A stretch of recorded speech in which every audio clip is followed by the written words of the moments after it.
You are standing in a field, not a dramatic field, not the sweeping, cinematic kind, with golden light and a heroic wind moving through the grain. Just a field, somewhere in Central Asia, somewhere in the vast, dry, sun-hammered interior of the continent, somewhere between what is now Mongolia and Kazakhstan, and the foothills of the Himalayas. The year is approximately 10,000 BC, give or take a millennium, which, at this scale of time, is more or less a rounding error. You're not thinking about geopolitics. You're not thinking about trade routes, or botanical taxonomy, or the long arc of human pharmacological history. You are a human being who has been walking for a very long time, and you are hungry, and you are looking at a plant.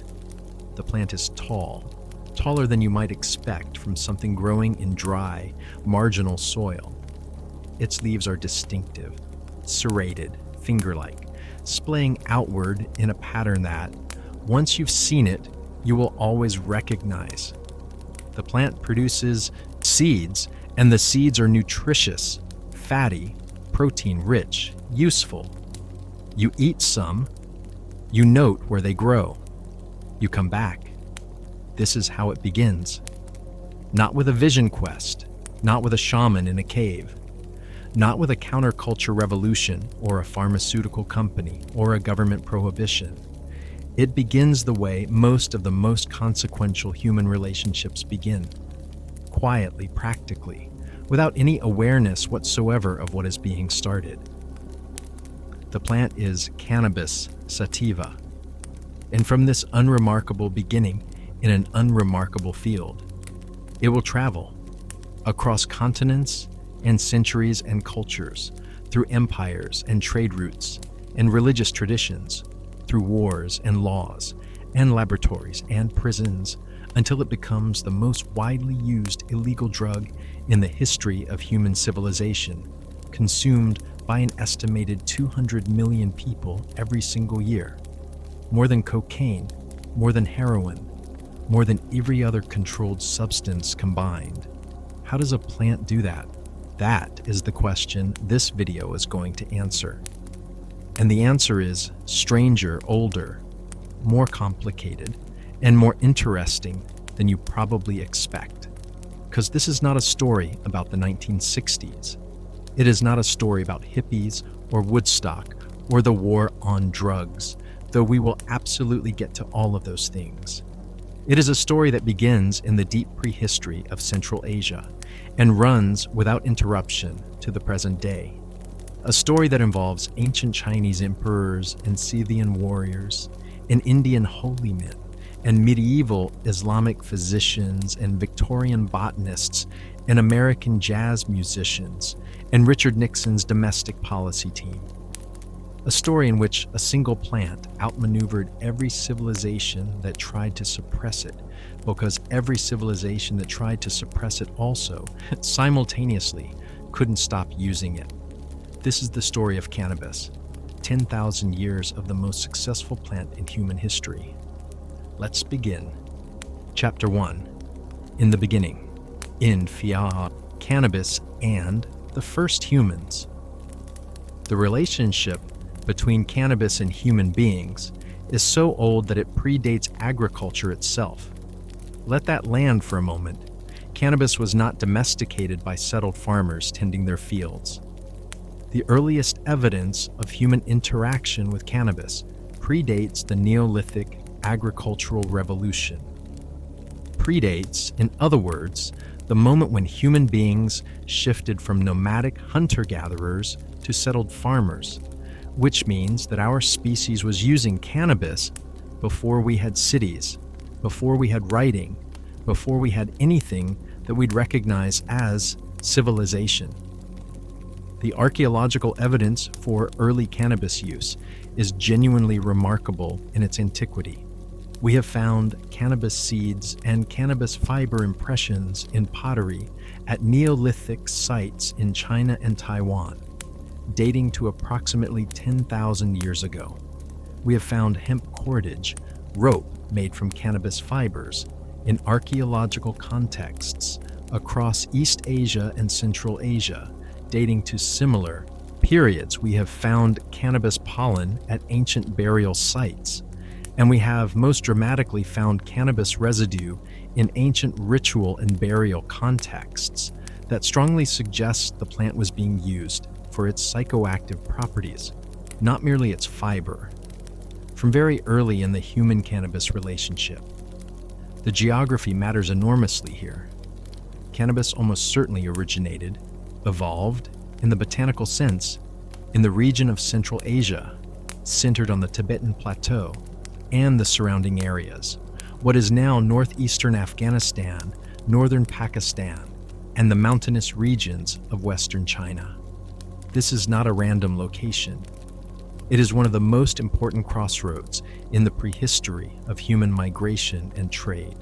The people who first encountered cannabis and developed uses for it were the nomadic and semi-nomadic peoples of the Central Asian steppe, cultures whose entire existence was organized around movement across vast distances, and who therefore were extraordinarily effective at spreading things, ideas, technologies, genes, and plants.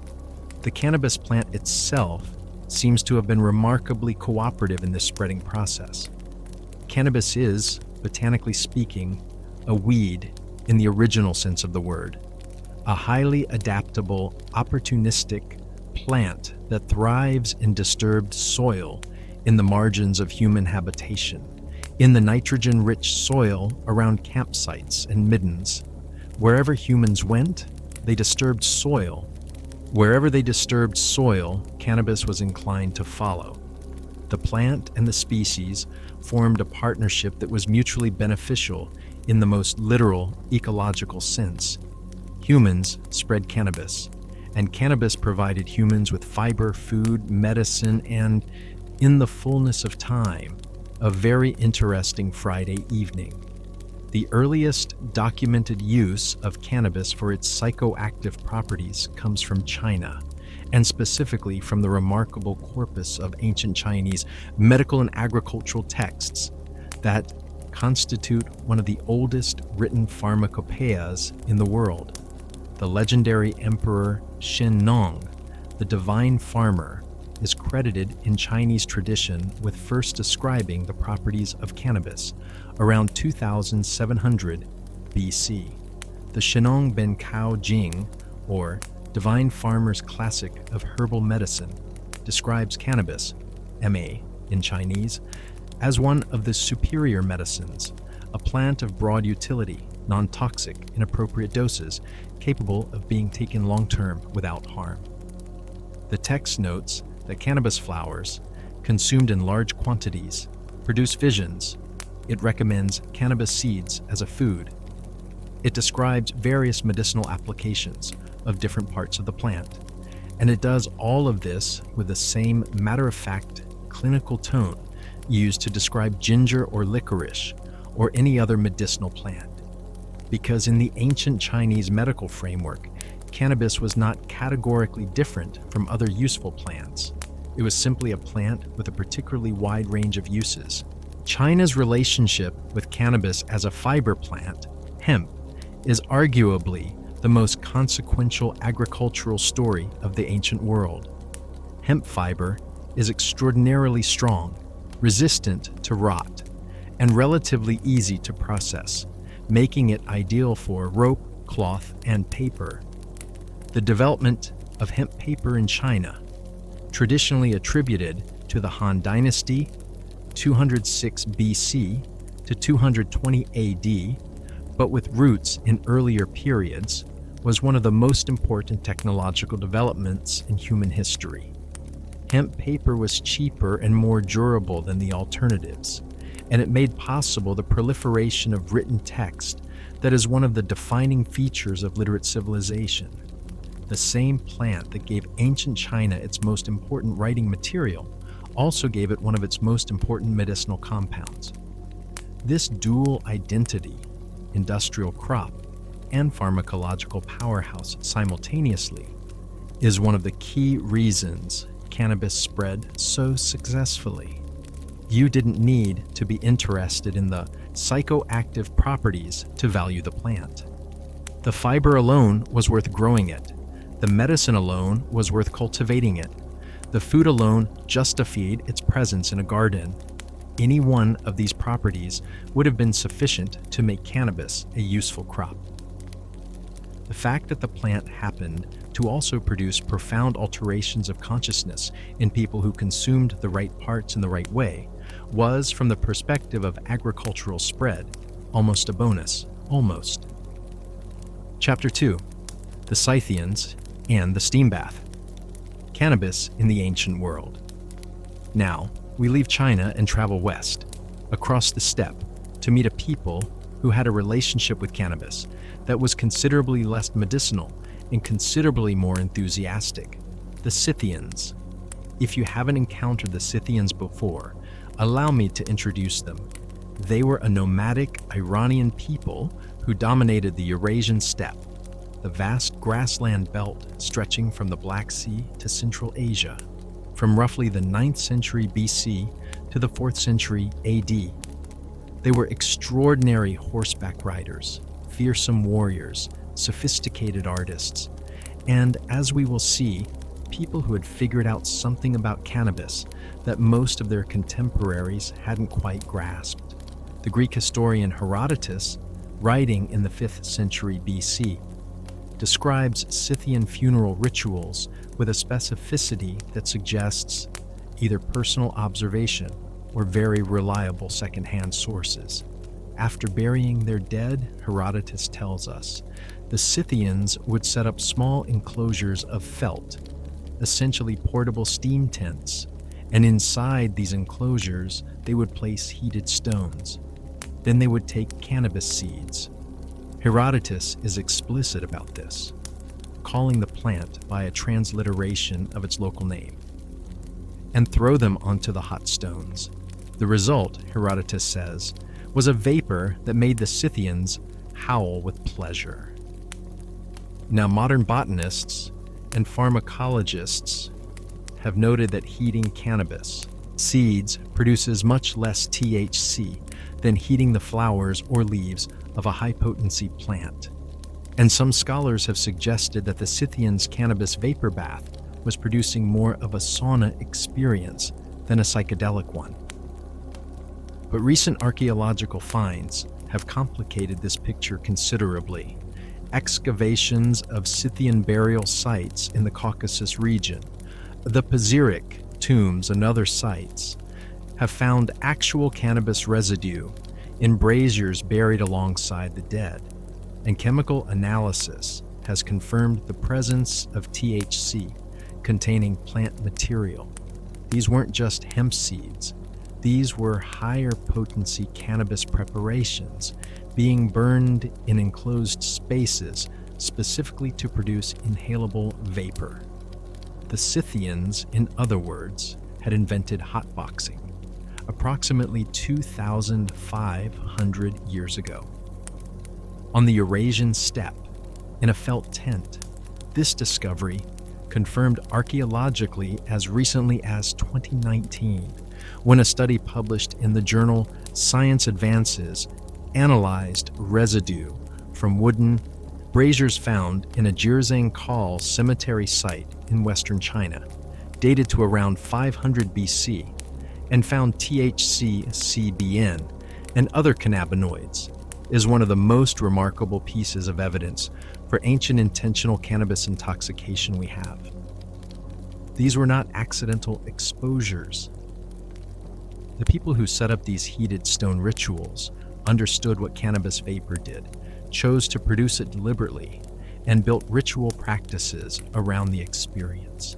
The Scythians' cannabis rituals were probably not purely recreational in the modern sense. The context, funeral rites, mourning ceremonies, suggests that cannabis vapor was being used to facilitate the transition between ordinary consciousness and whatever the Scythians believed existed beyond it, to communicate with the dead perhaps, or to honor them appropriately, or to enter a state of consciousness appropriate for encountering the sacred. The specific content of Scythian religious belief is difficult to recover. They left no written records, but the pattern is consistent with what we see in many cultures that use psychoactive plants. The plants are not candy, they are keys to doors that ordinary consciousness keeps locked. The Scythians were also, crucially, the people who spread cannabis westward. Their nomadic culture, spanning the steppe from China to the edges of the Greek world, meant that plants and practices endemic to Central Asia traveled with them. Cannabis seeds found in Iron Age archaeological sites in Western Europe, in Germany, in France, in the British Isles, arrive in the archaeological record at roughly the time period when Scythian influence was expanding westward. The plant was following the people. Herodotus wasn't the only Greek to notice cannabis. The Greek physician Dioscorides, whose De Materia Medica was one of the foundational texts of European medicine for 15 centuries, described cannabis in Greek, from which the modern scientific name derives, and noted both its fiber uses and its medicinal properties. He mentioned preparations from the seeds for treating earache and suppressing sexual desire, and preparations from the juice of the plant for similar applications. He was clearly describing a plant he considered medicinally useful, part of the mainstream pharmacopoeia of Greco-Roman medicine. The Romans used hemp extensively for rope and sailcloth. The Roman Navy was, to a significant degree, powered by cannabis fiber, and Roman physicians prescribed cannabis preparations for a range of medical conditions. The Roman medical writer Pliny the Elder described cannabis in his Naturalis Historia, noting its industrial and medical uses with his characteristic encyclopedic comprehensiveness. But it is in India that the ancient world's relationship with cannabis takes its most spiritually developed and culturally profound form. And for that, we need to go east again to the subcontinent and to a tradition that is still very much alive today. Chapter 3, Shiva's Plant, Cannabis, in ancient and medieval India. You're sitting by a river at dawn. The light is just beginning to touch the water. Around you, the sounds of a city, the largest, most complex city you have ever seen, more densely populated than anywhere in Europe, are beginning to stir. But here, by the river, it is still quiet. The man sitting across from you is a sadhu, a Hindu holy man.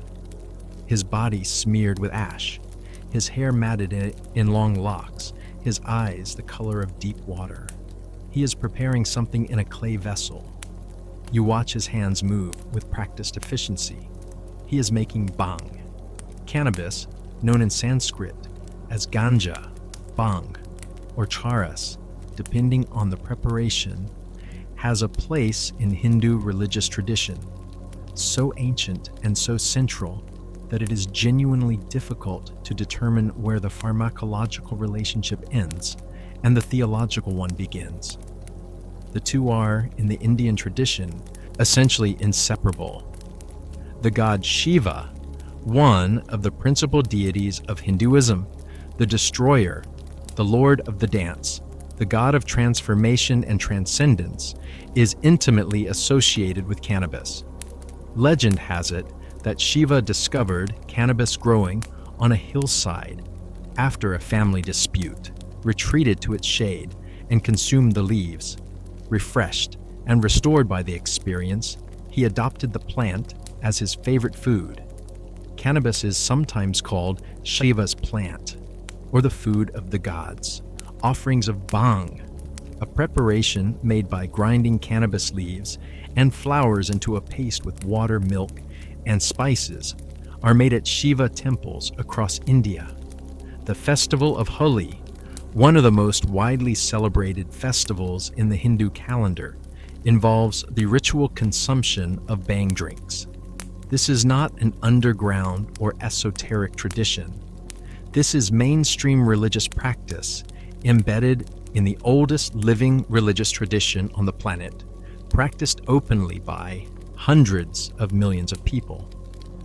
The relationship between cannabis and Hindu spirituality is not analogous to the relationship between cannabis and, say, certain counterculture movements in the 20th century West. It is more like the relationship between wine and Christianity. Sacramentally significant, theologically grounded, culturally central, and ancient enough that questioning it would feel like questioning the foundation of the tradition itself. The ancient Indian medical texts, the Ayurvedic corpus, which begins with texts like the Atharva Veda, dating to approximately 1500 to 2000 BC, describe cannabis in considerable pharmacological detail. Vijaya, the victorious one, was one of the Sanskrit names for the plant, and the texts describe its use for anxiety relief, appetite stimulation, digestion, the relief of pain, and the treatment of conditions we would now recognize as depression and insomnia. The preparations described, bhang, ganja, and charas, hashish, correspond to preparations of increasing potency, made from different parts of the plant processed in different ways, and the medical literature is sophisticated about the differences between them. Bhang is made from the leaves and stems, the mildest preparation. Ganja is made from the unfertilized female flowers, more potent. Charas is the resin collected from the flowers, the most concentrated and potent preparation, essentially the Indian equivalent of hashish. The Ayurvedic texts describe these distinctions clearly and recommend different preparations for different purposes. Bhang for everyday use as a digestive tonic and mild anxiolytic. Ganja for more significant medical applications. Charas reserved for circumstances where the most powerful effects were needed. What is remarkable about the Indian tradition from a pharmacological standpoint is the sophistication of this dosing framework. The ancient Indian physicians had essentially performed a natural drug development process, identifying the plant, characterizing its active parts, developing preparations of different potencies, and matching preparation to application, without the benefit of any modern analytical chemistry.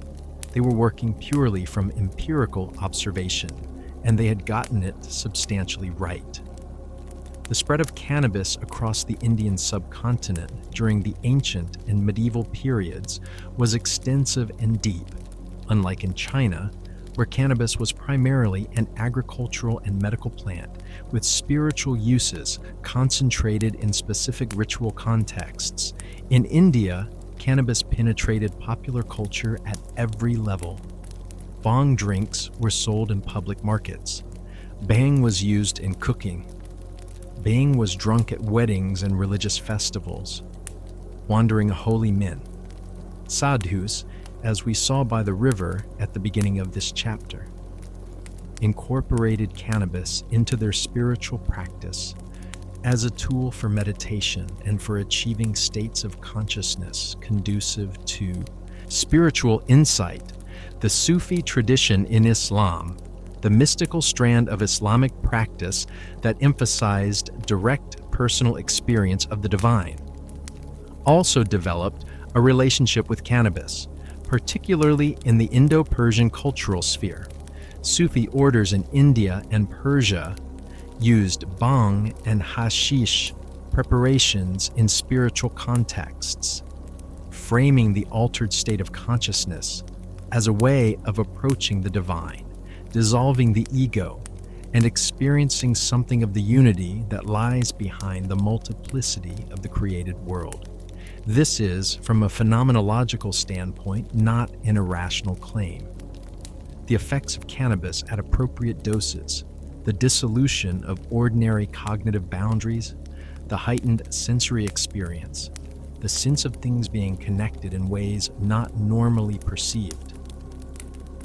map onto descriptions of mystical experience in interesting ways.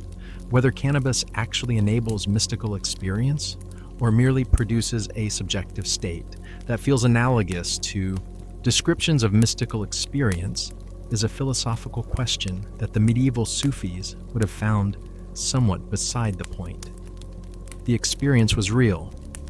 The tradition it embedded itself in was real. And the plants that produced it were, over centuries of use, woven into the spiritual fabric of some of the world's most enduring religious traditions. Meanwhile, the trade routes that connected India to the rest of the ancient and medieval world were carrying cannabis knowledge and cannabis preparations westward and northward into the Islamic heartland, into Persia, eventually into the Arab world and the Mediterranean. The great commercial and intellectual exchange that defined the medieval Islamic world's relationship with India included, among many other things, an exchange of pharmacological knowledge and pharmacological substances. By the time we reach the medieval Islamic world at its height, the 9th through 13th centuries, cannabis is firmly established in Islamic medical practice, Islamic popular culture, and, controversially, in Islamic spiritual practice. And the story it tells, there is one of the most interesting and most contested in the entire history of the plant. Chapter 4. Hashish in the Golden Age. Cannabis and the Islamic world. The Islamic world of the 9th through 13th centuries was, by any reasonable assessment, the most intellectually sophisticated civilization on the planet. The great cities of Baghdad, Cairo, Cordoba, and Samarkand were centers of learning, commerce, and cultural production that dwarfed anything in contemporary Europe. The Islamic Golden Age produced advances in mathematics, astronomy, medicine, philosophy, and literature that shaped every subsequent civilization that came into contact with it. It also produced hashish culture, not as a side effect or an embarrassment, but as a genuine cultural phenomenon, debated, celebrated, condemned, legislated, philosophized about, and depicted in literature with a richness and complexity that tells you immediately that this was not a marginal concern. Cannabis, and specifically in its concentrated form as hashish, the dried resin of the female cannabis plant, was a substance that the Islamic world took very seriously indeed. The word hashish is Arabic, meaning literally grass or herbage. Its specific association with cannabis resin developed through the medieval period, and by the 10th and 11th centuries, it was in common use to describe the preparation that was being consumed across the Islamic world with increasing enthusiasm. How it arrived in the Arab heartland from its origins in Central Asia and India is a story of trade and conquest. The early Islamic conquests of the 7th and 8th centuries brought Arab armies into contact with Persian, Central Asian, and Indian cultures where cannabis use was already well established. The subsequent Abbasid Caliphate, with its capital at Baghdad, sat at the center of trade, networks connecting China, India, Central Asia, Persia, the Mediterranean, and Sub-Saharan Africa. Networks along which, as we've established, cannabis traveled reliably wherever human beings went.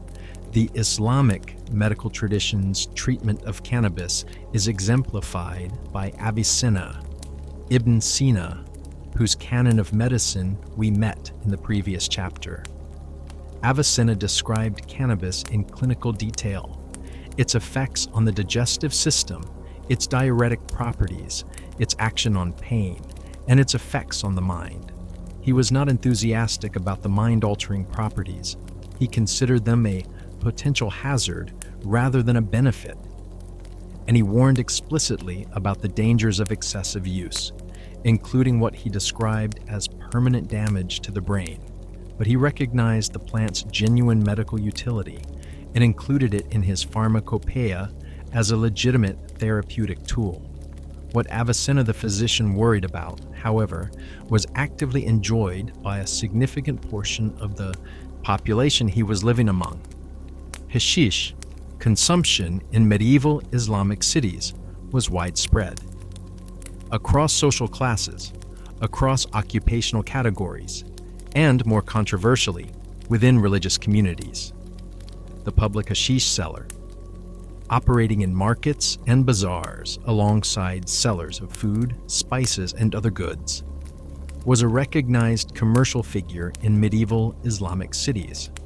Hashish was sold in various preparations, as a dry substance to be smoked or eaten, dissolved in beverages, or incorporated into confections.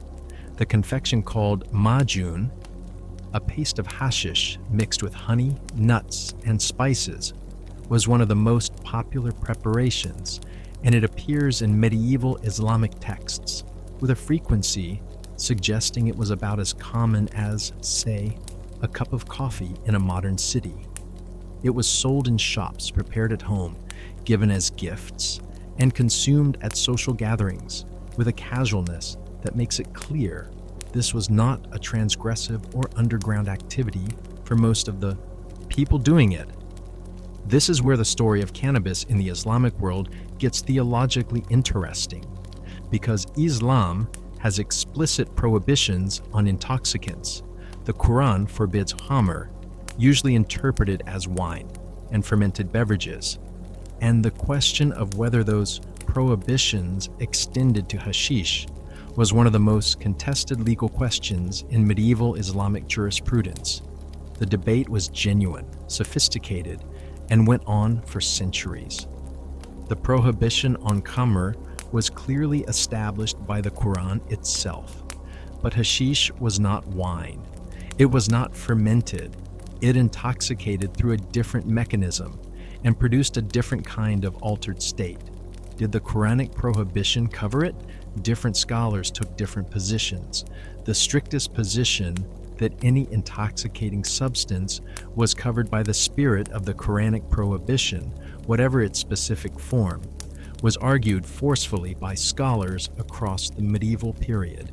But a more permissive position, that hashish was not technically khamr, and that while its excessive use was discouraged, moderate consumption was not explicitly prohibited, also found learned defenders. This legal ambiguity meant that hashish consumption in the medieval Islamic world existed in a gray area, not fully legitimate, not fully condemned, subject to periodic crackdowns by rulers who wanted to demonstrate piety, and equally periodic relaxation by rulers who were themselves consumers. The Egyptian Sultan Baybars issued a famous prohibition of hashish in 1265, ordering the destruction of cannabis plantations in the Nile Delta. The prohibition did not last. The cannabis plantations recovered. The hashish markets reopened. Into this complex cultural landscape stepped the hashish-focused literature of the medieval Islamic world, a body of writing that ranges from theological condemnation to enthusiastic celebration. And it gives us an extraordinarily rich picture of what hashish consumption actually looked like in medieval Islamic urban culture.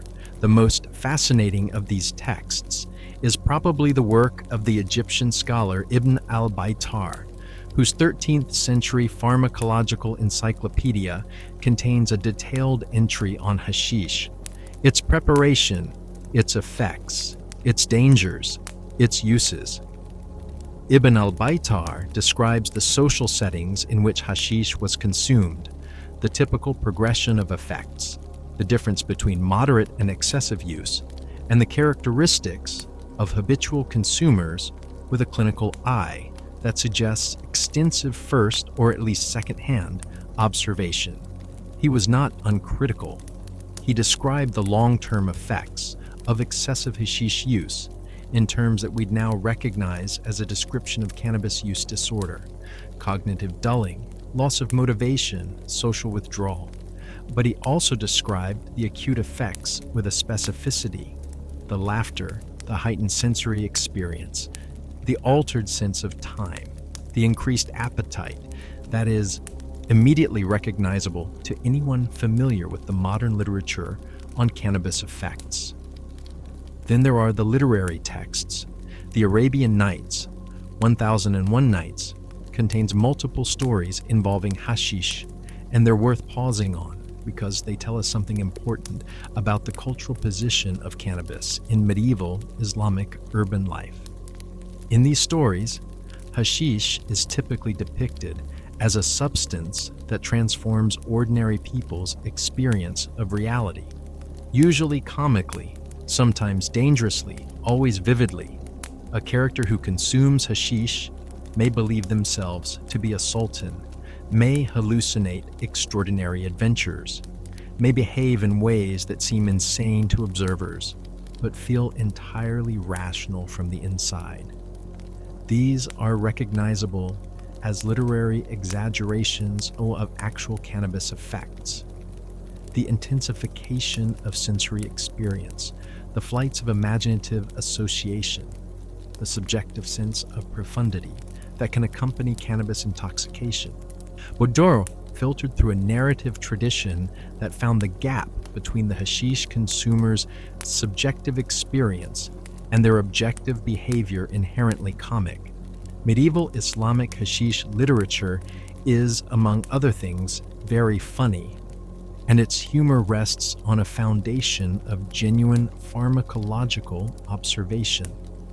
The Sufis, as we noted in the previous chapter, used cannabis in spiritual contexts within the Islamic world, and this is the most theologically contested aspect of the Islamic cannabis story. Sufi orders, particularly in Persia, India, and parts of North Africa, incorporated cannabis use into their spiritual practices, framing the altered state it produced as a tool for achieving fana, the mystical annihilation of the self in union with the divine that was the ultimate goal of Sufi practice. This claim that a drug could facilitate genuine spiritual experience was predictably controversial. Orthodox Islamic scholars rejected it. But the Sufi tradition's relationship with cannabis proved remarkably durable, and the association between cannabis use and mystical practice in the Islamic world fed into a broader global pattern that connects psychoactive plant use to spiritual and religious experience across virtually every culture that has access to psychoactive plants. The Islamic world's hashish culture was also importantly connected to the global spread of cannabis. The traders, scholars, pilgrims, and soldiers of the Islamic world carried cannabis knowledge and cannabis seeds across the Silk Road into sub-Saharan Africa, into Southeast Asia, into the Western Mediterranean. The Arabic word hashish entered European languages. The preparations and practices of Islamic hashish culture influenced the cannabis traditions that developed in every culture they touched. By the time the medieval Islamic world's golden age was giving way to the disruptions of the Mongol conquests and the Crusades, by the 13th and 14th centuries, cannabis had been present in human culture for somewhere between 8 and 10,000 years. It had crossed Central Asia with the first nomads. It had woven itself into Chinese medicine and Indian religion. It had become, in the Islamic world, simultaneously a medical staple, a popular recreational substance, and a contested theological problem. It had traveled with trade routes to Africa and Southeast Asia, and the edges of the known world. It was about to discover the West. Chapter 5: The Green Arrival. Cannabis comes to Europe. You are standing on a dock in Marseille. The year is somewhere around 1550. The harbor is loud, the kind of organized chaos that medieval and early modern port cities always were, all rope and salt and competing languages, and the smell of things that have traveled a very long way. Ships from the Levant are unloading. Among the cargo, the spices, the silks, the dyes, the dried fruits. There are other things. Things in small cloth, packages, in sealed jars, in the personal luggage of merchants who have been to places that most of the people on this dock will never go. One of those things is cannabis resin. It isn't new to Europe entirely. We've established that cannabis as a fiber plant, hemp, was present in Europe since the Bronze Age, brought by the same nomadic steppe cultures that spread it across Asia. Medieval European farmers grew hemp for rope and cloth. Medieval European physicians used hemp preparations medicinally, in the limited ways we discussed in our previous video. European sailors depended on hemp rigging to keep their ships moving across the world's oceans. But hemp, low-potency cannabis grown for fiber, is pharmacologically a different experience from the high-potency hashish preparations of the Islamic world. And the 16th century marks the beginning of a new and more explicitly psychoactive chapter in the European cannabis story. The vectors of transmission were multiple and overlapping. Merchants trading in the eastern Mediterranean encountered hashish in Ottoman cities and brought knowledge of it back to Italian and Iberian ports.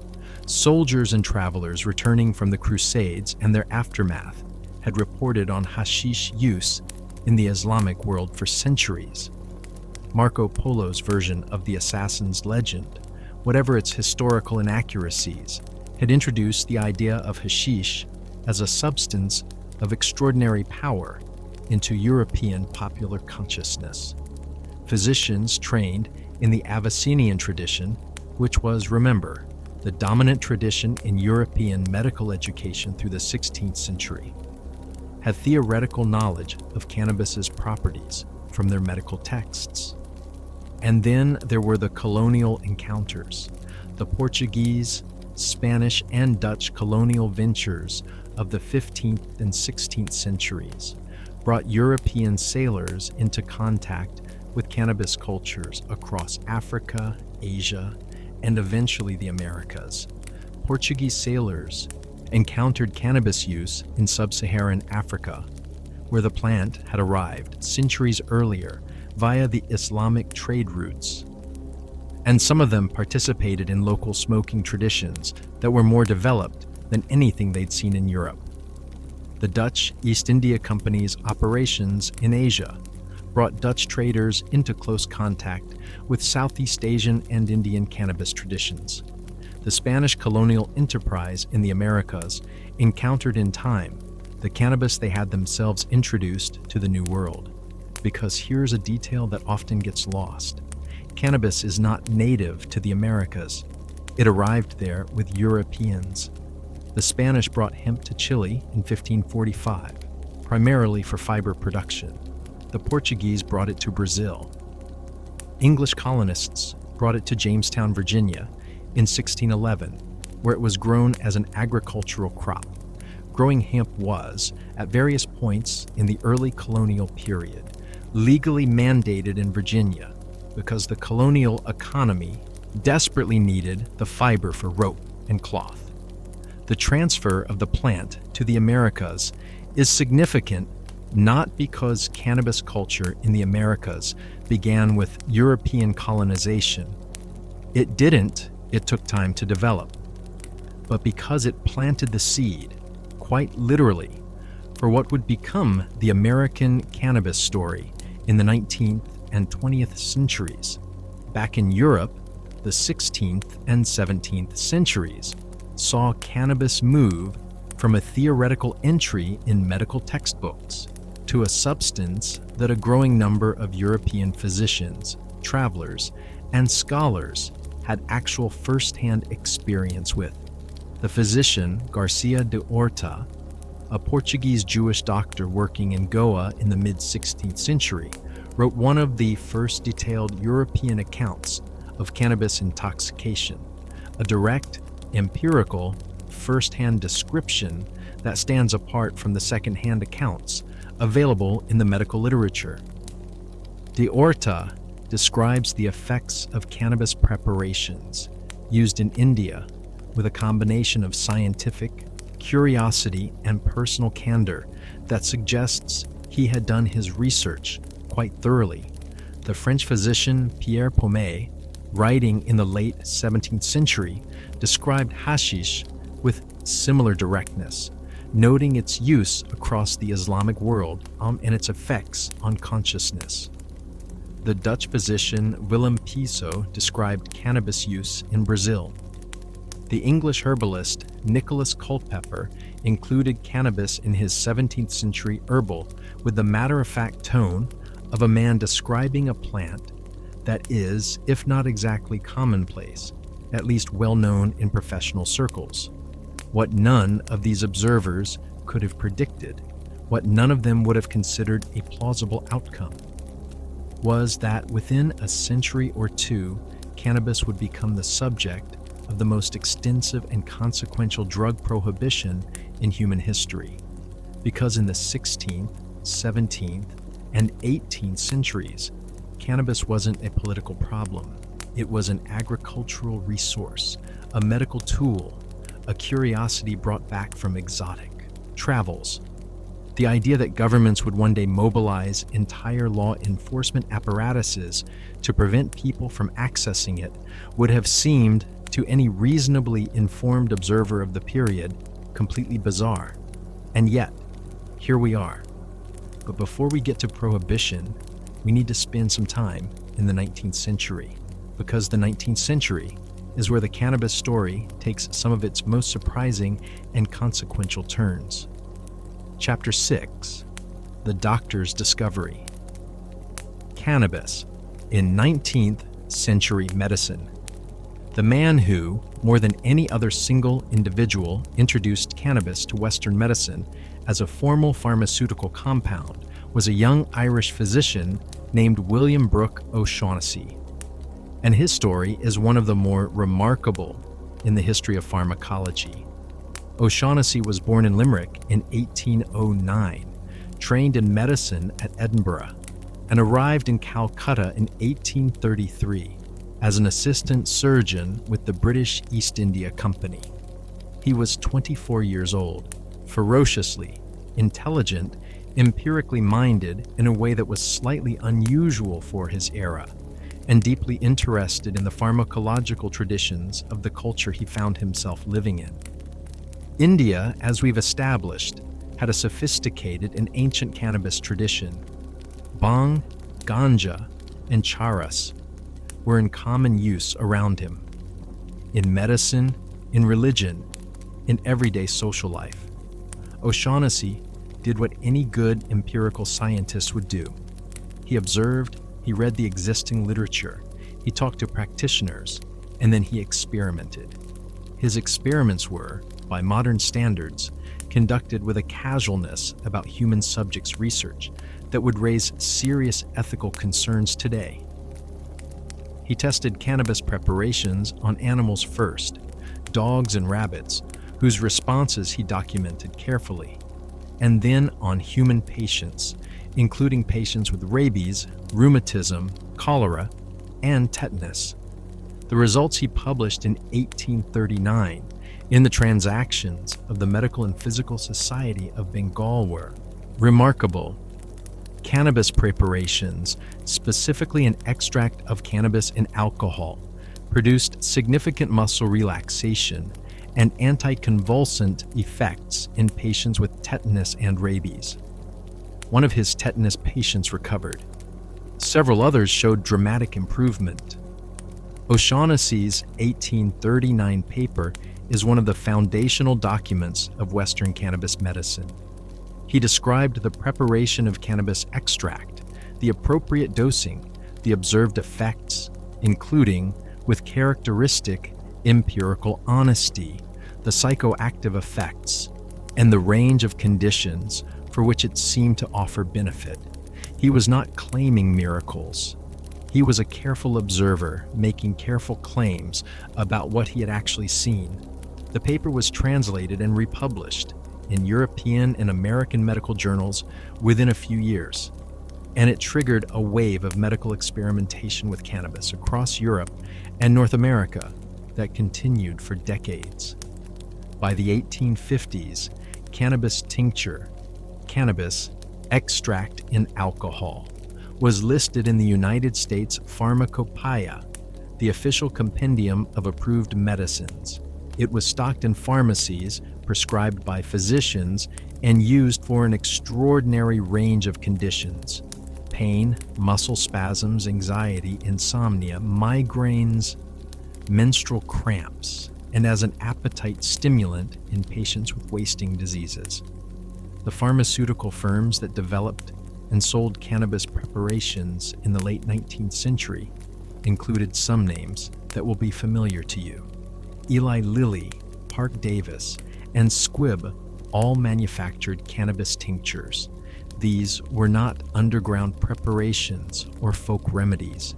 They were commercial pharmaceutical products, manufactured to professional standards, sold in pharmacies, and prescribed by mainstream physicians. The physician Sir John Russell Reynolds, personal physician to Queen Victoria, published an influential paper in 1890 in the medical journal The Lancet, in which he described 30 years of clinical experience with cannabis preparations. Reynolds was enthusiastic. He described cannabis as one of the most valuable medicines we possess for treating a range of conditions, including migraine, dysmenorrhea, painful menstrual cramps, and the pain and muscle spasms associated with various neurological conditions. He was not a fringe figure. He was one of the most respected physicians in Britain, and his endorsement of cannabis as a mainstream medicine carried significant weight. The persistent historical claim that Queen Victoria used cannabis preparations for menstrual cramps, prescribed by Reynolds, is not definitively established by documentary evidence, but it is not implausible given Reynolds's documented enthusiasm for the preparation and his access to the royal household. Whether or not the specific anecdote is true, it captures something real about the status of cannabis in late Victorian medicine. This was not a transgressive or marginal substance. It was a respected pharmaceutical tool used by respectable people, prescribed by respectable doctors. But Victorian cannabis medicine had a problem, and the problem was consistency. Cannabis is, pharmacologically speaking, a challenging drug to work with. The active compound, THC, tetrahydrocannabinol, though this wasn't identified and named until 1964, varies enormously in concentration between different cannabis plants, different parts of the same plant, different harvest times, and different preparation methods. A cannabis tincture made from high-potency Indian ganja would produce dramatically different effects from one made from low-potency European hemp, even at the same nominal dose. Victorian physicians found cannabis preparations maddeningly inconsistent, sometimes producing reliable therapeutic effects, sometimes producing nothing, sometimes producing alarming intoxication at doses that had previously seemed modest. This consistency problem, which would only be solved in the second half of the 20th century, when analytical chemistry made it possible to standardize THC content, was one of the factors that contributed to cannabis's gradual displacement from mainstream Western medicine in the early 20th century. As aspirin, introduced 1899, the barbiturates, introduced in the early 1900s, and eventually the opioid derivatives of the early 20th century, offered more reliable, more consistent, more easily dosed alternatives for pain and sleep and anxiety. The practical case for cannabis preparations weakened, but the medical decline of cannabis was not purely a story of pharmacological supersession. It was also, crucially, a political story. and the politics of cannabis in the early 20th century were driven by forces that had very little to do with medicine and a great deal to do with race, immigration, and the anxieties of a changing American society. Chapter 7: Reefer Madness, the criminalization of cannabis. Here is the part of the cannabis story that most people think they know. And they know some of it correctly, but the full picture is uglier, stranger, and more instructive than the simplified version usually presented. The criminalization of cannabis in the United States, which, given American global influence in the 20th century, effectively drove cannabis prohibition worldwide, did not arise from scientific evidence about the drug's harms. It arose from a specific convergence of racial politics, economic interests, bureaucratic ambition, and media hysteria. That is, in retrospect, one of the more instructive examples in modern history of how policy can be driven by everything except the evidence. Let's set the scene properly. In the first 2 decades of the 20th century, cannabis was legal in the United States. It was in the pharmacopoeia. It was in medicines sold over the counter. Hemp was grown as an agricultural crop. Cannabis smoking, specifically the practice of smoking dried cannabis, flower, as opposed to the pharmaceutical tincture preparations, was present but not widespread in mainstream American society. It was known primarily in 2 specific social contexts: the Mexican immigrant communities in the Southwest, who had brought cannabis smoking traditions with them across the border, and the African American communities in southern cities, particularly New Orleans, where cannabis, called reefer, or muggles, or a dozen other names, was part of the social and musical culture that was simultaneously producing jazz. This cultural geography matters enormously because it shaped who was associated with cannabis in the American imagination at the moment when prohibition was being constructed. Cannabis was not the drug of white middle-class Americans in 1920. It was the drug of Mexican immigrants and black jazz musicians. And in the racially anxious America of the 1920s, those associations were weaponized with devastating effectiveness. Harry Anslinger's the central villain of this story, and he is a genuinely extraordinary historical figure.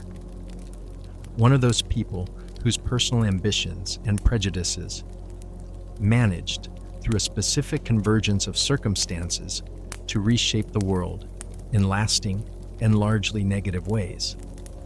Anslinger became the first commissioner of the Federal Bureau of Narcotics in 1930, a position he held for 3 decades. He was intelligent, politically savvy, relentlessly self-promoting, and possessed of racial views that were extreme, even by the standards of his era.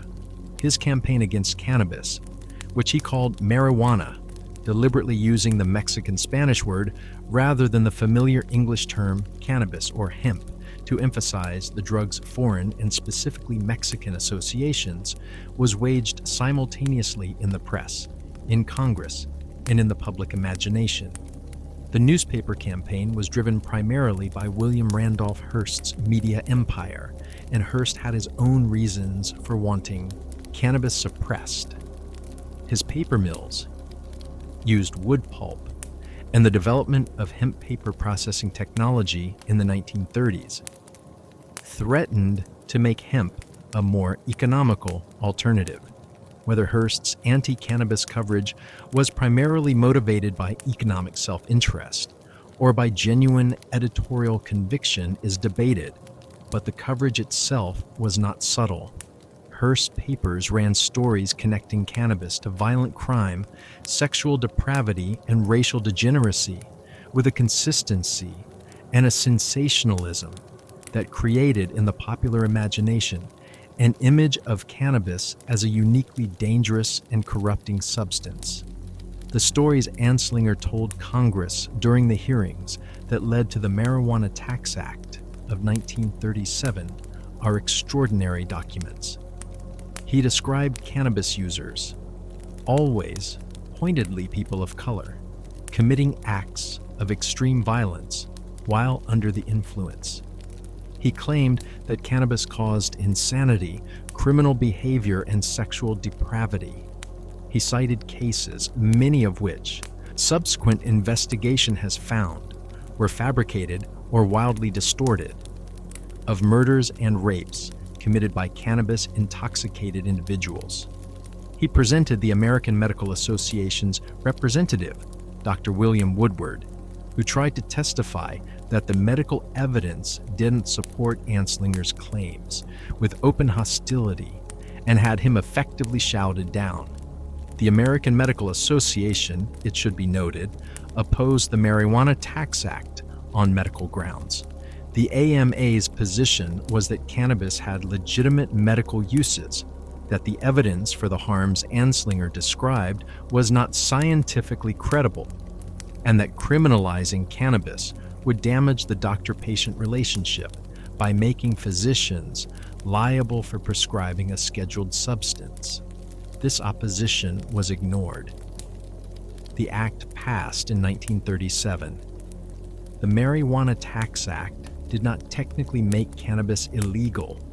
It imposed a prohibitive tax on its transfer, effectively making commercial and medical use impossible, without paying a tax for which the government refused to issue stamps. It was a legal mechanism designed to achieve prohibition without the constitutional complications of outright criminalization. It worked. The 1937 Act effectively ended cannabis pharmaceutical use in the United States. Pharmaceutical companies discontinued their cannabis product lines. Cannabis was removed from the U.S. Pharmacopoeia in 1942. The sophisticated medical tradition that O'Shaughnessy had introduced to Western medicine a century earlier, the clinical observations of Reynolds and dozens of other serious physicians, was not refuted by science. It was extinguished by politics. But here's the thing about cannabis that the prohibitionists either didn't understand or chose to ignore. The demand didn't go away. The demand never goes away. Cannabis use in the United States did not decline following the 1937 Act. It shifted from a visible, socially acknowledged practice in specific communities into an underground practice, less visible to mainstream society, more concentrated in communities that were already outside the protection of mainstream institutions. The jazz and blues cultures that had embraced cannabis continued to use it. Mexican-American communities continued to use it.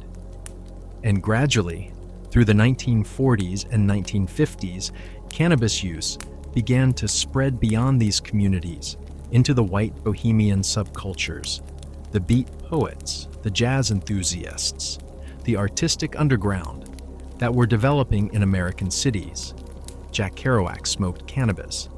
Allen Ginsberg smoked cannabis.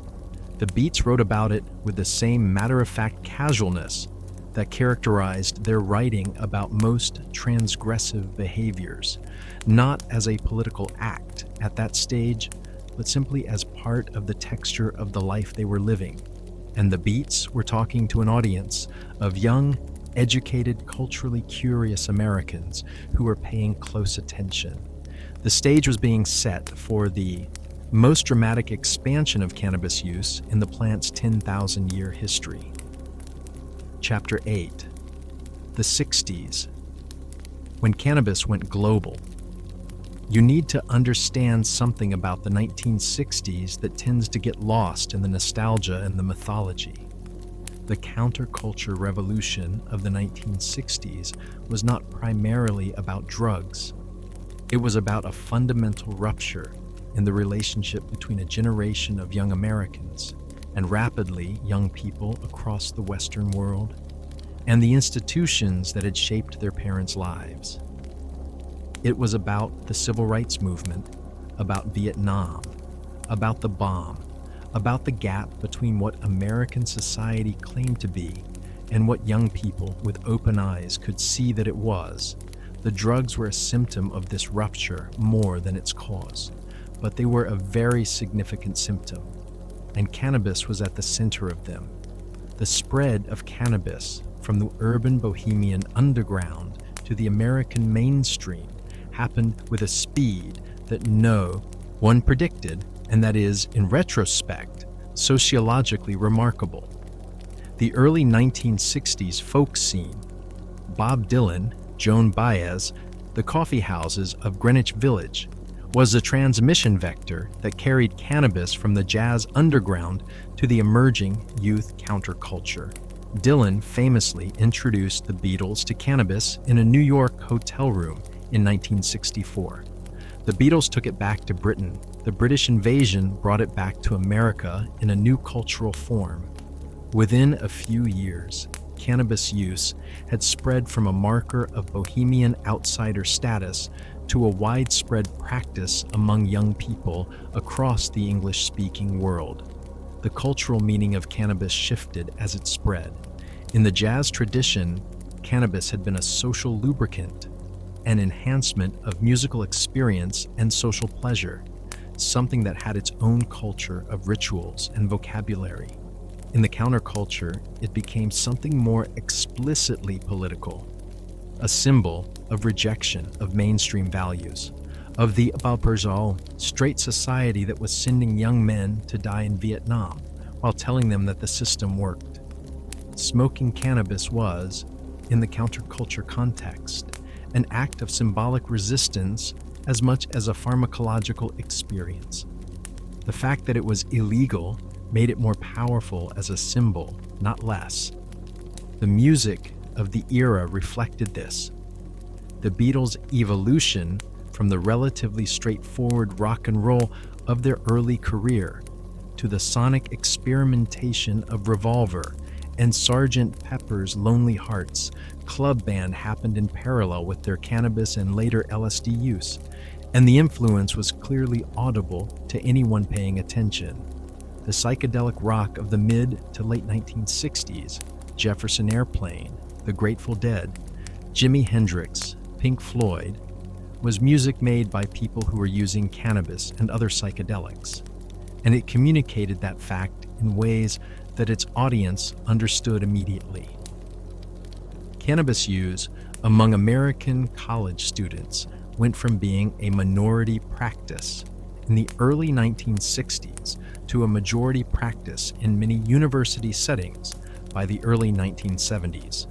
The sociologist who surveyed American cannabis use in 1962 found single-digit percentage prevalence.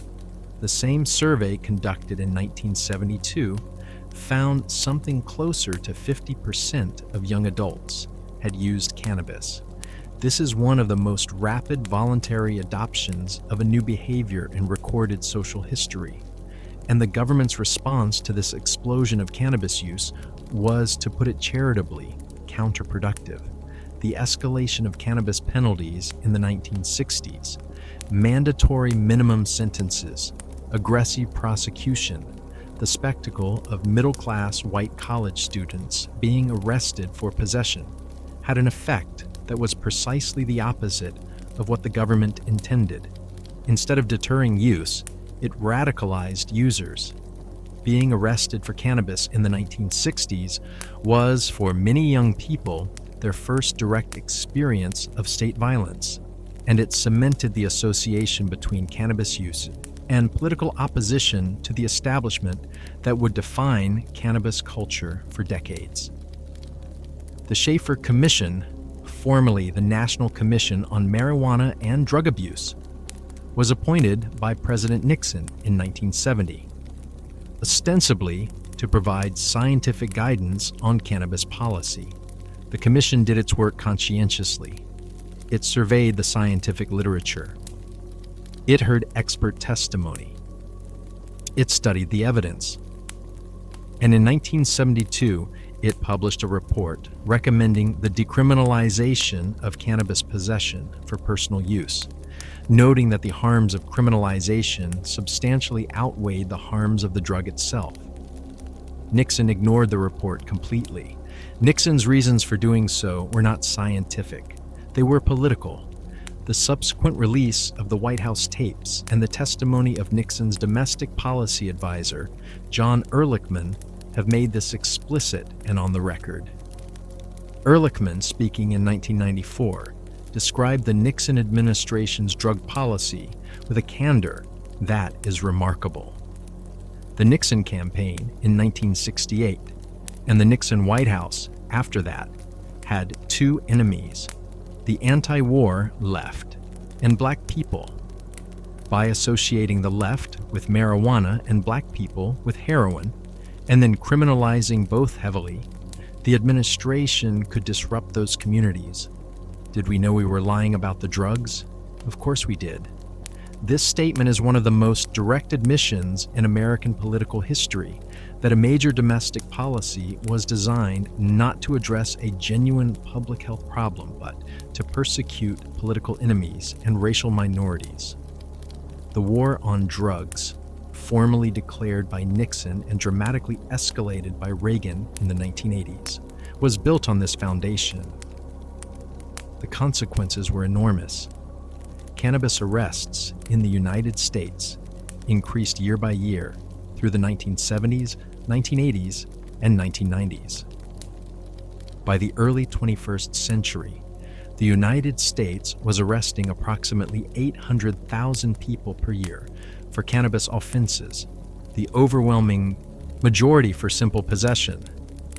The racial disparity in these arrests was, and remains, stark. Black Americans are arrested for cannabis possession at roughly 4 times the rate of white Americans, despite comparable rates of use across racial groups.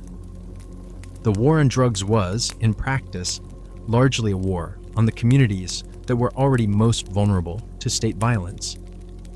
Internationally, American pressure through the United Nations drug control treaties, particularly the 1961 Single Convention on Narcotic Drugs, exported cannabis prohibition to countries across the globe, many of which had their own ancient and established cannabis traditions. India, as we discussed, had to negotiate a specific exemption allowing traditional bhang use. Otherwise, the Single Convention would have criminalized a practice embedded in Hindu religious tradition going back thousands of years.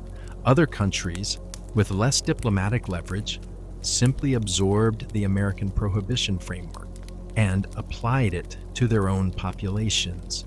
Cannabis, which had been a normal part of human culture on every inhabited continent for millennia, became, in the space of a few decades, an illegal substance in most of the world.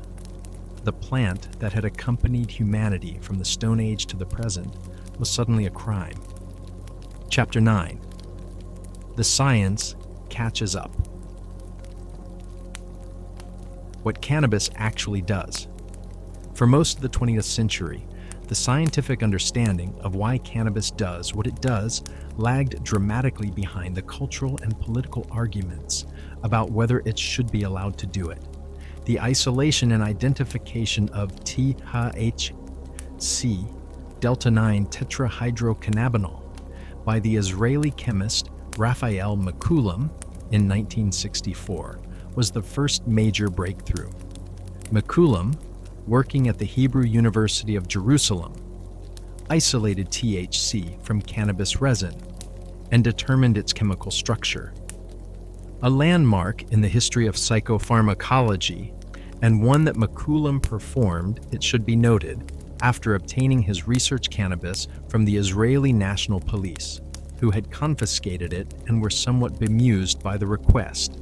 The story of Mechoulam carrying a bag of confiscated hashish on a bus in Jerusalem because the police couldn't deliver it to his laboratory is one of science history's more charming footnotes. But the more fundamental discovery, the one that changed everything we thought we knew about cannabis and the human body, came in 1988 when the pharmacologist Alan Howlett discovered the CB1 receptor. Here is why this matters. Drugs don't produce their effects by magic. They produce them by interacting with specific molecular structures, receptors, on the surfaces of cells in the body and brain. Opioids work by binding to opioid receptors. Benzodiazepines work by binding to GABA receptors. When researchers found that cannabis's active compounds bound specifically to a receptor distributed abundantly throughout the brain, concentrated in the areas responsible for memory, emotion, pain processing, and motor control. This raised an immediate and obvious question.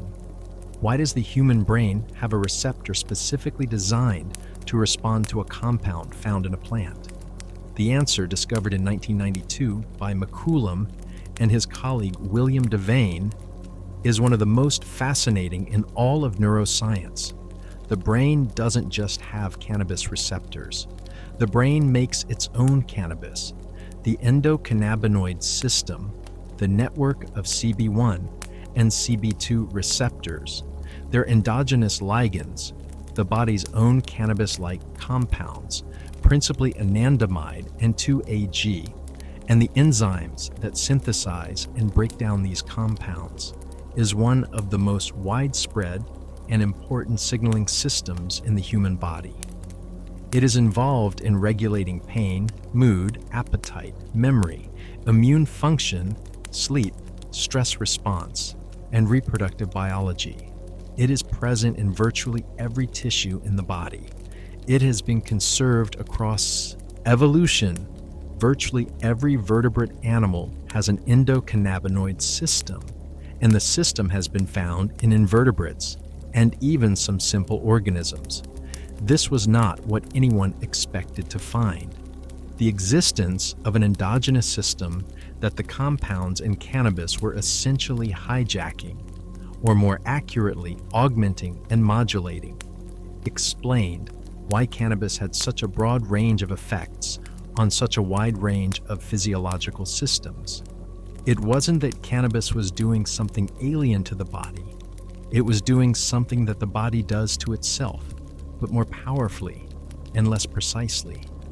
The anandamide molecule, whose name McCollum derived from the Sanskrit word for bliss, ananda, in a pleasing nod to the plant's Indian history, is the primary endogenous cannabinoid that binds to CB1 receptors in the brain. It is released during exercise.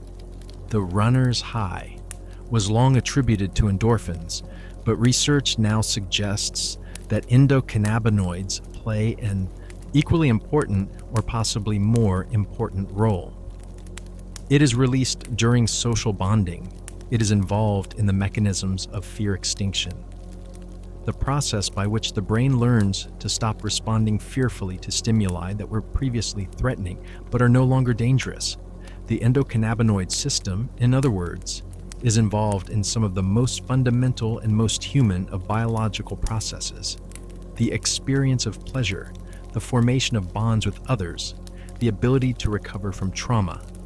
THC, the primary psychoactive compound in cannabis, works primarily by binding to CB1 receptors with much higher affinity than anandamide, flooding the system that is normally modulated by the body's own compounds, turning up the volume on experiences that the endocannabinoid system normally mediates at lower intensity.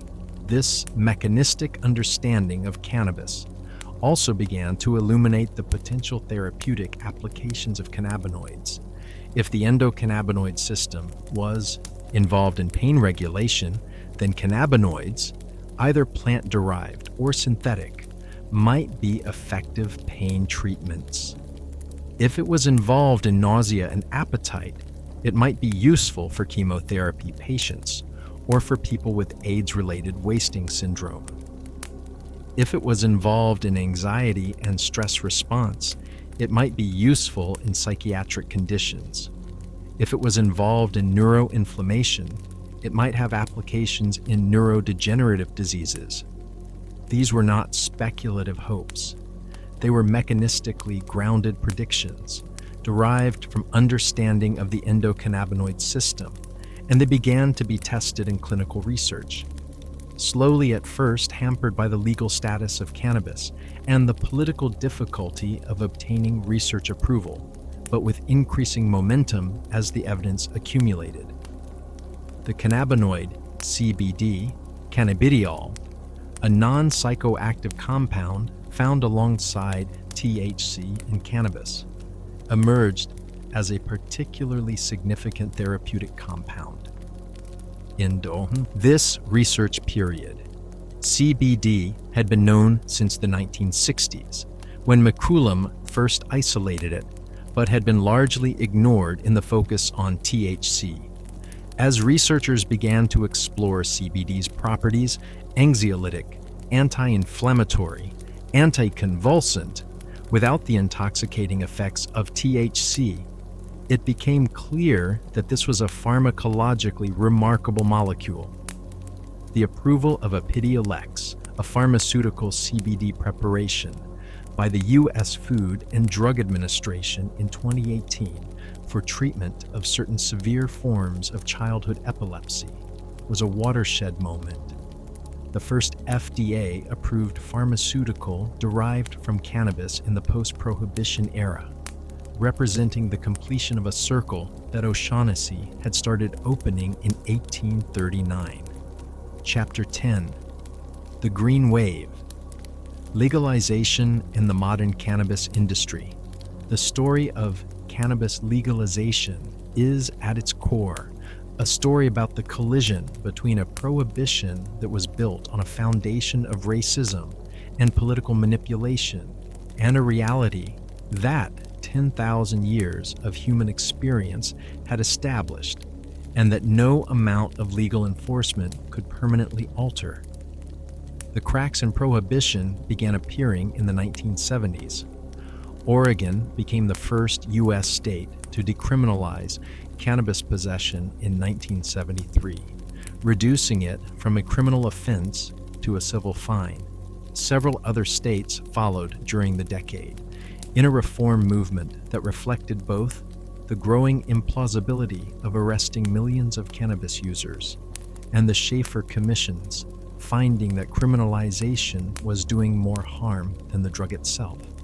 The reform movement stalled in the 1980s under the Reagan administration's reinvigorated war on drugs, which included the Just Say No campaign, dramatically increased penalties, and a media and cultural campaign that reframed cannabis as a gateway drug, leading inexorably to heroin addiction and social disintegration. The gateway theory, the idea that cannabis use reliably leads to hard drug use, became one of the most durable and most contested claims in the drug policy debate, and we should spend a moment with it because it illustrates perfectly how political necessity can distort scientific evidence. The gateway theory rests on a real observation. People who use harder drugs have typically used cannabis first. This is statistically true. What it does not establish is causation, that cannabis use caused or led to harder drug use. The same statistical pattern exists for alcohol and tobacco. Virtually everyone who uses heroin also drank alcohol and smoked cigarettes first. We don't describe alcohol as a gateway drug to heroin because the causal claim is clearly not supported. Most alcohol users do not progress to heroin. The correlation reflects the fact that people who are inclined to try one drug are inclined to try others. It is a correlation produced by the characteristics of users, not by the pharmacological properties of cannabis. The scientific consensus on the gateway theory is, at best, that the evidence is weak and that the causal claim is not supported. This has been the consensus for decades. The political usefulness of the theory has persisted regardless. California's Proposition 215 in 1996, the Compassionate Use Act, which legalized medical cannabis for patients with serious medical conditions, was the first major breakthrough in the modern legalization movement. And it came not through legislative action, but through the direct democracy of a ballot initiative. This is significant. Politicians, terrified of being labeled soft on drugs, were not willing to lead on cannabis legalization. The people led, and the politicians followed. The medical cannabis movement that spread across American states in the decade following Proposition 215 was not, if we are honest, entirely a medical movement. The medical framework was strategically important. It was easier to win public support for cannabis as medicine than for cannabis as a recreational right. But the dispensaries that opened in California and other medical cannabis states served a population that included, along with genuinely seriously ill patients, a large number of people who had obtained their medical cannabis recommendations for conditions like chronic pain and anxiety that functioned in practice as legal cover for recreational use. This ambiguity was arguably a feature rather than a bug. It normalized cannabis commerce, cannabis retail spaces, cannabis as a taxed and regulated product, rather than an underground illegal commodity. It built an industry infrastructure. It demonstrated that legal cannabis sales could generate significant tax revenue without producing the social catastrophe that prohibition advocates had predicted. And it laid the political and commercial groundwork for the next step. Colorado and Washington became the first states to legalize recreational cannabis in 2012 through ballot initiatives that passed with majority support in both states. The predictions of disaster from prohibition advocates, increased youth use, increased traffic fatalities, social breakdown, did not materialize in the form predicted. Youth cannabis use, which had been stubbornly resistant to decades of drug abuse resistance education programming, did not significantly increase in states that legalized. Tax revenues exceeded projections. The legal market began, slowly, to displace the illegal one. The wave rolled outward. By the early 2020s, the majority of American states had legalized cannabis for medical use, and a growing number had legalized recreational use. Canada became the first G7 nation to federally legalize recreational cannabis in 2018. A significant milestone, and one that demonstrated that cannabis legalization at the national level was politically achievable in a major Western democracy without the sky falling. The cannabis industry that emerged from legalization was by any measure extraordinary. Cannabis became one of the fastest growing industries in American economic history. Publicly traded cannabis companies, cannabis investment funds, cannabis technology companies, cannabis tourism, cannabis media. An entire economic ecosystem assembled itself in the space of a few years, funded by capital that had been waiting for legal certainty before entering the market. The cultural normalization of cannabis in the legalization era was equally dramatic. A substance that had been associated with criminality, counterculture, and social marginality was rebranded almost overnight as a lifestyle product, wellness-oriented, consumer-friendly, available in artisanal preparations, craft varieties, and product lines targeted at everyone from yoga practitioners to senior citizens managing arthritis pain. The cannabis dispensary in a legalized state looks nothing like the drug dealer's apartment of Prohibition-era imagination. It looks like a very well-designed Apple store staffed by knowledgeable people who will discuss terpene profiles with you at considerable length. This normalization is, historically speaking, a restoration more than a revolution.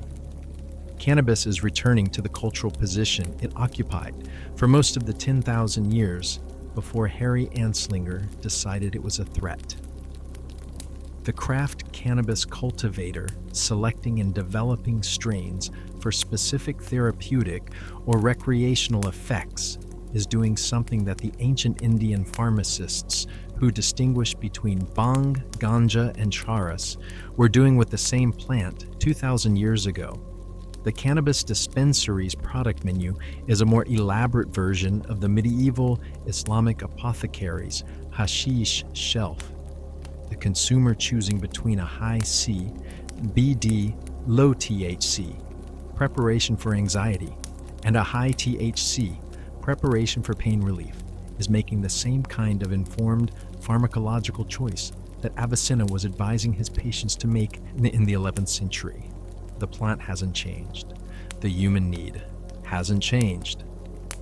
What changed was a 90-year interruption, driven by racism, political cynicism, and bureaucratic self-interest that failed to eliminate cannabis use and succeeded primarily in devastating communities that were already vulnerable. Chapter 11. The Global Picture. Cannabis around the world. Today you are in 3 places at once. In the first place, you are in a gleaming cannabis dispensary in Denver, Colorado. The walls are white. The lighting is warm and tasteful.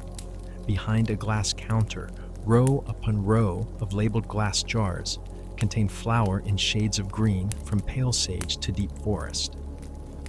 A knowledgeable staff member called a bud tender, a word that did not exist 15 years ago, is explaining the difference between an indica dominant hybrid and a sativa dominant one, discussing terpene profiles with the quiet authority of a sommelier describing a Burgundy.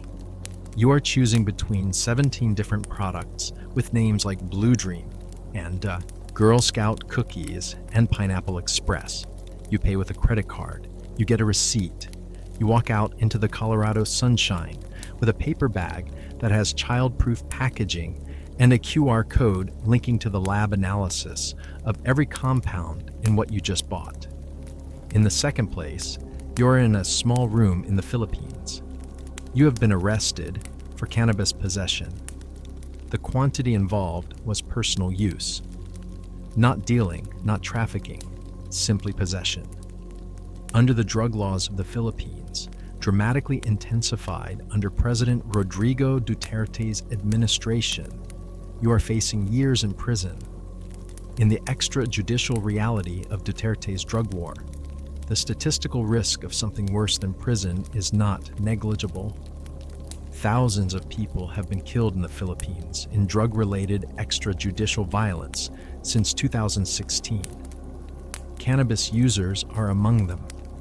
In the third place, you're in the Rif Mountains of Morocco, in a valley that has been growing cannabis, kif, for centuries. The plants are tall and resinous, growing in terraced fields that your family has tended for generations. The cannabis you grow will be processed into hashish and sold to European tourists and to the global black market. Supply chain that reaches from this valley to the streets of Amsterdam, London, Paris, and Madrid. You are not a criminal in any meaningful moral sense. You are a farmer doing what farmers in this valley have always done. But in the eyes of international drug law, the product you grow is a controlled substance, and the economic and legal risks of your occupation are real and constant. These 3 images, the Denver dispensary, the Manila prison cell, the Moroccan kif field, exist simultaneously, right now, on the same planet. They are all part of the same story, the story of a plant that has been with us for 10,000 years, that is currently consumed by an estimated 200 million people annually, and whose legal status ranges from fully commercialized consumer product to capital offense, depending on which side of which border you happen to be standing on. The global cannabis map is one of the most inconsistent policy landscapes in the world. Let's tour it. In North America, the transformation has been dramatic and rapid. Canada's federal legalization in 2018 created a national framework that, whatever its implementation challenges, represents the most comprehensive attempt by a major nation-state to bring cannabis out of the black market and into a regulated legal system. The United States presents the extraordinary spectacle of federal illegality coexisting with state-level legalization in a majority of states. Cannabis businesses operating legally under state law, while technically violating federal law, unable to access federal banking services or deduct normal business expenses for tax purposes, existing in a legal twilight that creates ongoing complications for everyone involved. Mexico decriminalized cannabis possession and legalized medical use in recent years, and broader legalization reform is ongoing. In Europe, the picture is fragmented and rapidly changing. The Netherlands has the most famous cannabis policy, the famous tolerance policy, or gedoogbeleid, that allowed cannabis sales in licensed coffee shops since the 1970s, while technically maintaining legal prohibition of production and wholesale supply in one of the more creative legal fictions ever devised. The result is a system in which coffee shops can legally sell cannabis that was illegally grown, transported, and supplied to them. A situation the Dutch themselves cheerfully describe as practical, without apparently feeling any obligation to resolve the logical contradiction. Germany made headlines in 2024 by becoming the largest European nation to decriminalize cannabis possession and allow personal cultivation, a significant policy shift in a country whose drug laws had previously been among the stricter in Western Europe. In Asia, the contrast with Western liberalization is stark. Singapore maintains mandatory death sentences for drug trafficking above certain quantities. Japan treats cannabis possession with a severity that reflects deep cultural associations between drug use and moral failure. South Korea has a zero-tolerance policy that applies even to cannabis consumed legally in another country. Korean citizens have been prosecuted for cannabis use that occurred in jurisdictions where it was legal. China, whose relationship with cannabis goes back to the very beginning of the story we've been telling, maintains strict prohibition while simultaneously being the world's largest producer of industrial hemp, a fact that captures in miniature the contradictions that run through global cannabis policy everywhere. In Africa, the situation is equally complex. Morocco, as we noted, is one of the world's largest cannabis producers.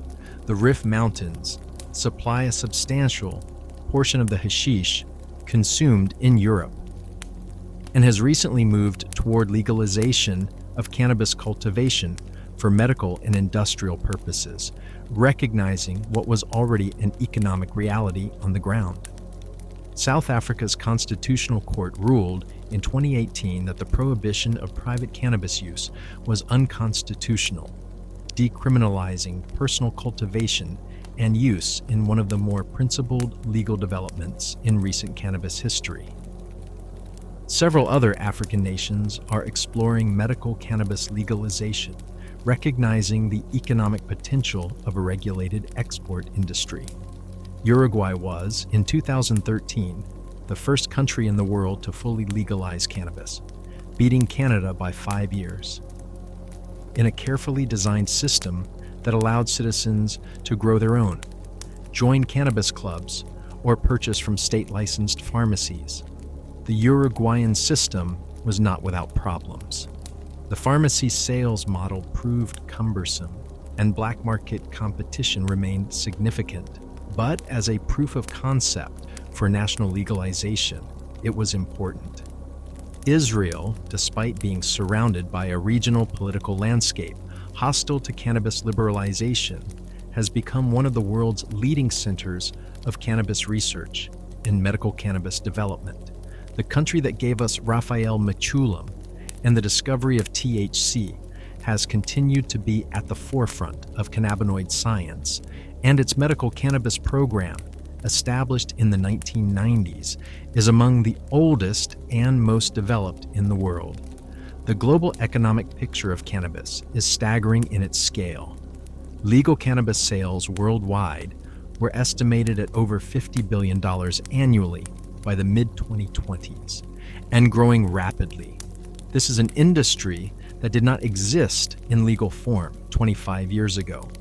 The investment capital flowing into cannabis cultivation, processing, retail, technology, and ancillary services represents one of the largest voluntary transfers of economic activity from black market to legitimate commerce in economic history. And yet for all of this, the global majority of cannabis is still traded illegally. The black market in cannabis remains enormous. In the United States, where legal markets are most developed, estimates suggest the black market still accounts for more than half of total cannabis transactions. The reasons are various. The price differential between legal taxed cannabis and untaxed black market product is significant. The legal market is inaccessible to people who can't afford dispensary prices or who live in areas without legal access. And the deep infrastructure of the international cannabis black market, built up over decades of prohibition, does not dismantle itself overnight, simply because laws change in some jurisdictions. The farmers of the Rift Mountains, the Jamaican cultivators whose ganja has become globally synonymous with a specific cultural identity, the Colombian and Mexican growers who supply black markets across the Americas. These are people whose livelihoods are entangled with cannabis in ways that legal market development in wealthy Western countries does not automatically solve. The economic justice dimension of cannabis legalization. Who benefits? Who gets excluded? Whose historical cannabis criminalization is remediated, and whose isn't, is one of the most important and most under-discussed aspects of the global reform movement.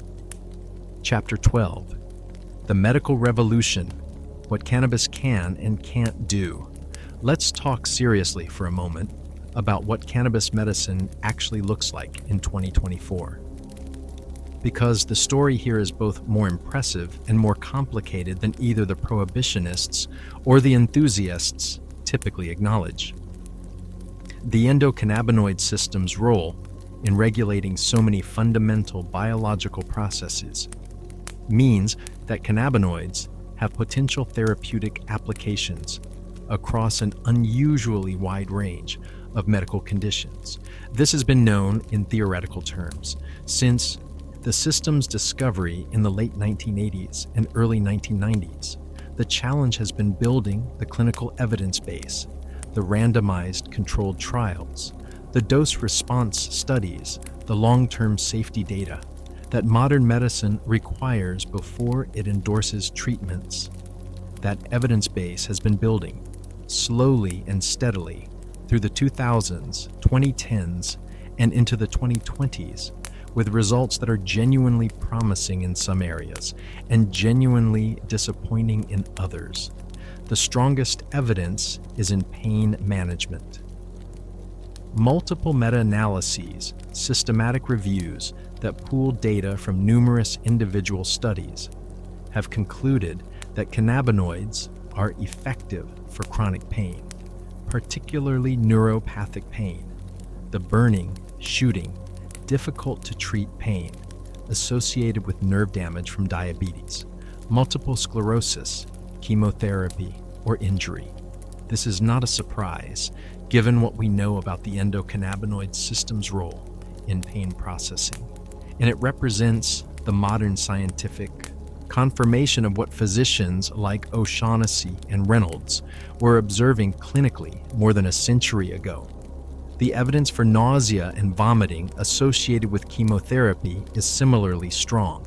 Dronabinol and nabilone, synthetic THC and a THC analog, respectively, have been FDA approved for this indication since the 1980s, making them among the longest established pharmaceutical cannabinoids. The antiemetic effects of THC are mediated through CB1 receptors in the brainstem areas that control the vomiting reflex, and they are clinically real and useful.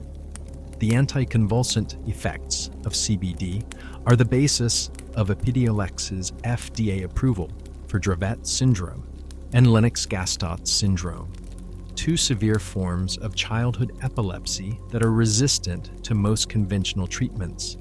The clinical trials for Epidiolex were rigorous.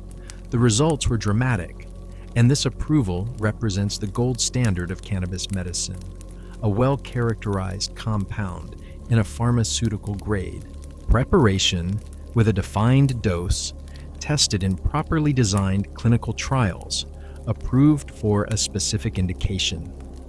The evidence for other conditions, anxiety, depression, sleep disorders, inflammatory conditions, neurodegenerative diseases, is more preliminary.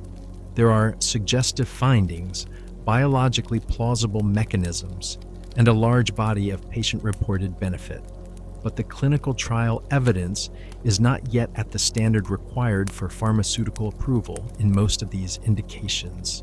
This is partly because cannabis research was suppressed by prohibition for decades and is only now recovering lost ground, and partly because cannabis's complex pharmacology, dozens of compounds, multiple delivery methods, enormous variation in potency and composition, makes it genuinely harder to study than a single molecule pharmaceutical.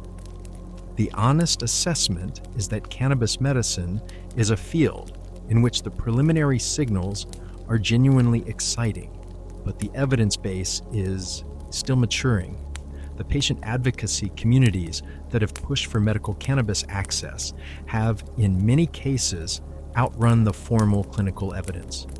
People are using cannabis for conditions where the evidence is preliminary because they are suffering, and the alternatives haven't helped, and the perceived risk of trying cannabis is low.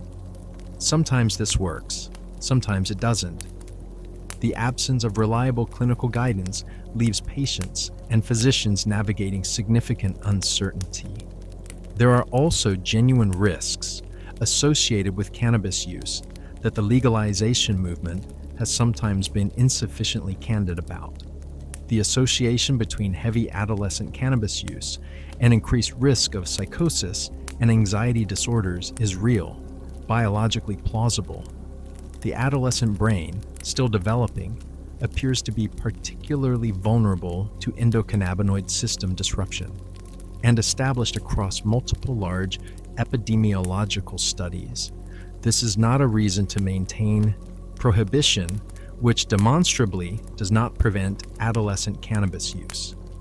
But it is a reason to take age restrictions in legal markets seriously, and to be clear-eyed about the fact that cannabis, like all pharmacologically active substances, is not without risks. Cannabis use disorder.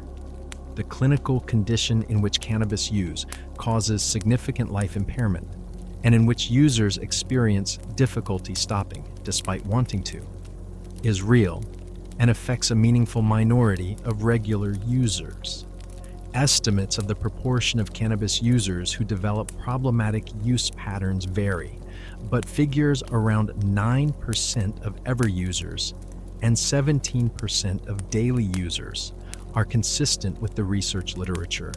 This is substantially lower than the equivalent figures for alcohol, tobacco, and opioids, but it is not zero. And the normalization of cannabis use without adequate public health messaging about dependency risk is a genuine concern.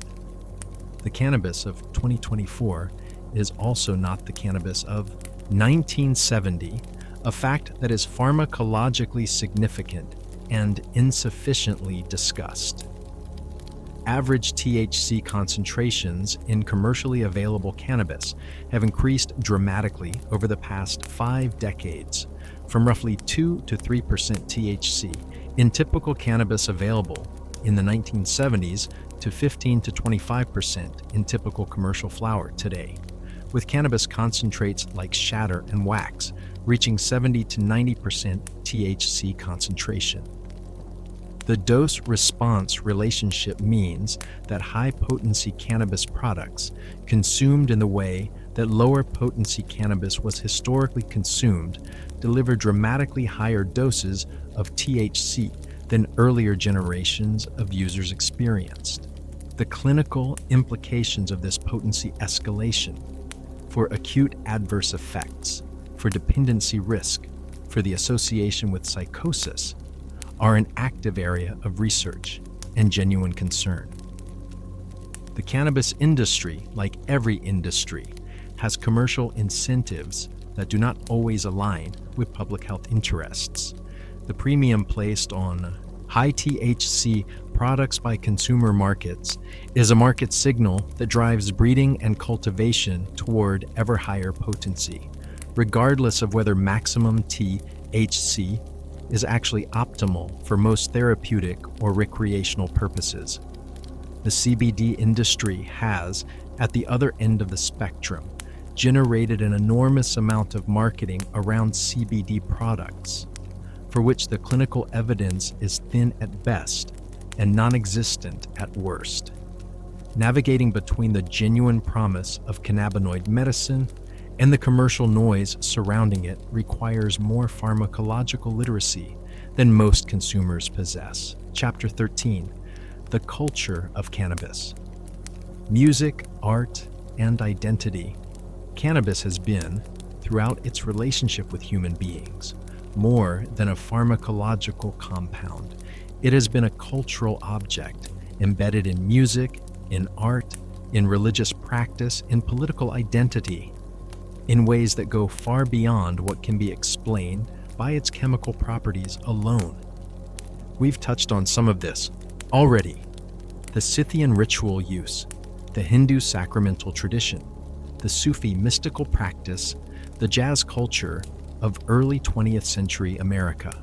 But the cultural story of cannabis in the modern era is rich enough to deserve its own chapter, because it tells us something important about why this particular plant has acquired the significance it has.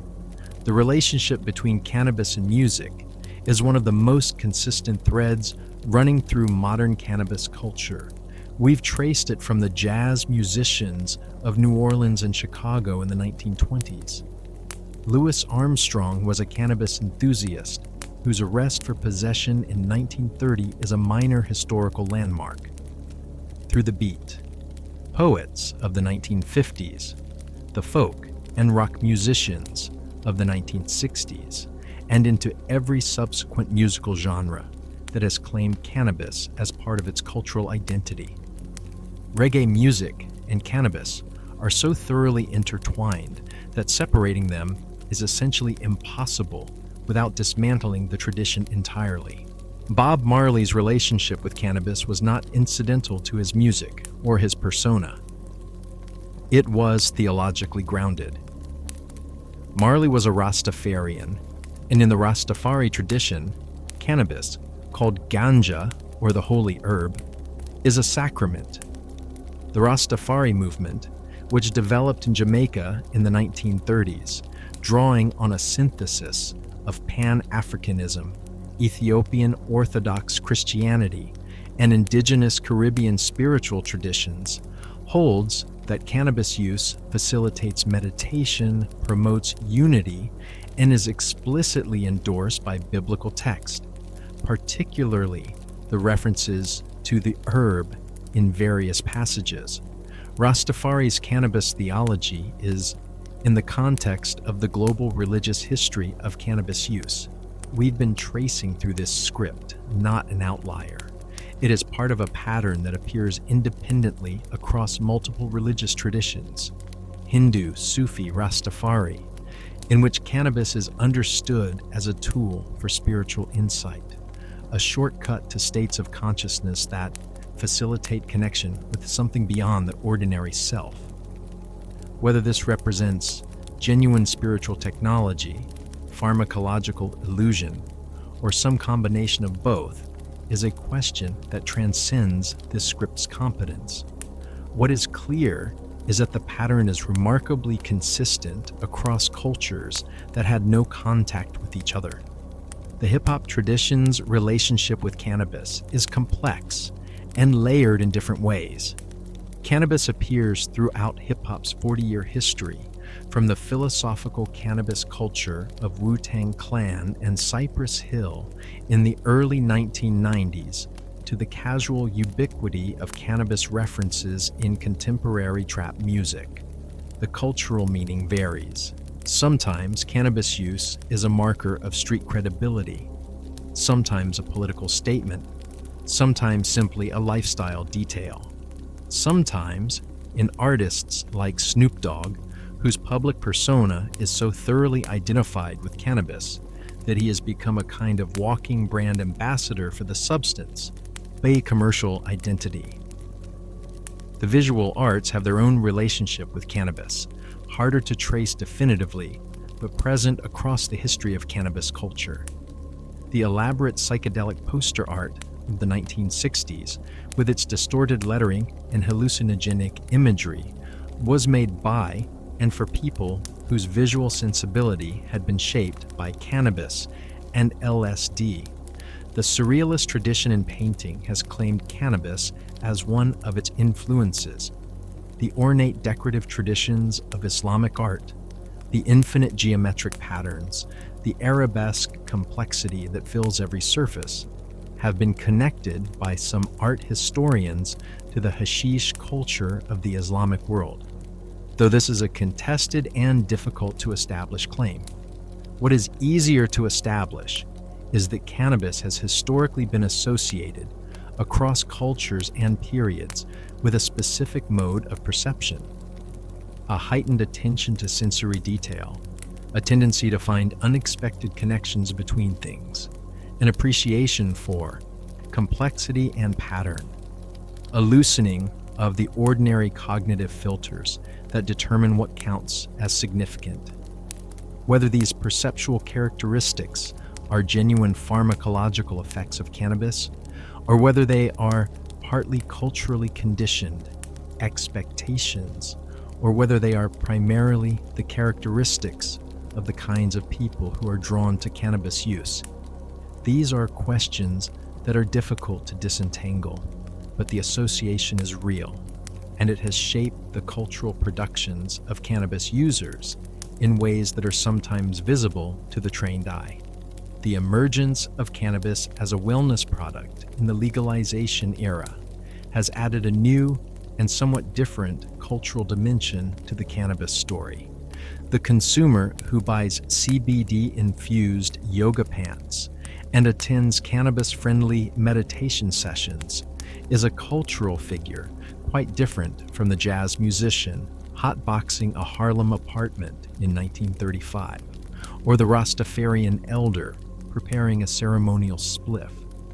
The normalization of cannabis in mainstream wellness culture, its appearance in upscale magazines, its endorsement by celebrities, its incorporation into the language of self-care and mindfulness, represents a significant cultural shift. Whether it represents a genuine evolution of the cannabis relationship or a commercialization that strips the plant of its cultural and spiritual depth is a debate that the cannabis community itself is actively having. The political identity of cannabis culture has shifted equally dramatically in the legalization era. Cannabis was, for much of the 20th century, a countercultural signifier, a mark of opposition to mainstream values, an act of transgression whose political meaning was inseparable from its illegality. The legalization movement, by successfully normalizing cannabis, has in some sense dissolved this political identity. Cannabis is no longer automatically transgressive in a society where it is sold in branded retail stores and advertised on billboards. This has benefits. The normalization reduces the stigma that fell most heavily on communities already marginalized by the criminal justice system. But it also involves a cultural loss. The cannabis that was once a symbol of radical politics has become, in some iterations, simply another consumer lifestyle choice. Whether that trade is worth making is a question the cannabis community continues to debate. Chapter 14: The Next Frontier. Cannabis Science and the Future. Here is where the story gets genuinely exciting in a way that goes beyond the already considerable drama of the 10,000 years we've covered. The science of the endocannabinoid system is young, 30 years old, roughly. Barely a graduate student in the timeline of biomedical research. The implications of what has been discovered in those 30 years are only beginning to be worked out, and what researchers are finding suggests that the endocannabinoid system's role in human biology may be even more fundamental and more therapeutically important than the initial discoveries indicated. The connection between the endocannabinoid system and neuroplasticity, the brain's ability to form new connections, to adapt, to recover from injury, is one of the most active areas of current research. There is evidence that cannabinoids promote neurogenesis, the formation of new neurons in the adult hippocampus, the brain region involved in learning and memory.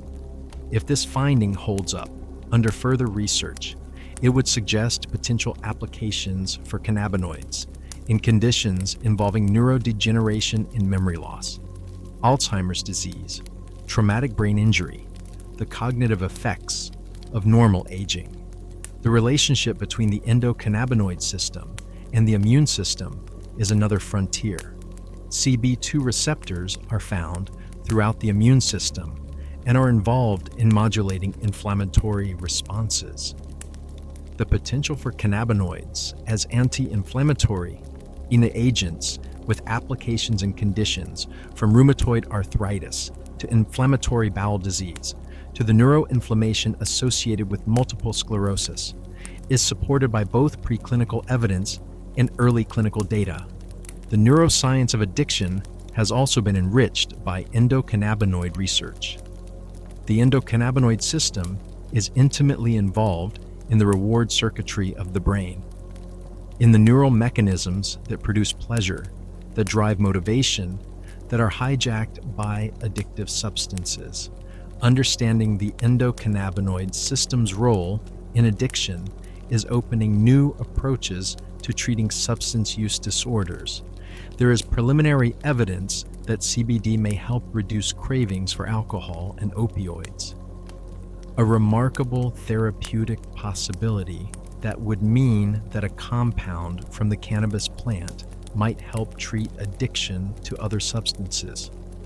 The gut-brain connection, the rapidly expanding understanding of how the microbiome affects brain function and mental health, intersects with the endocannabinoid system in ways that are only beginning to be characterized.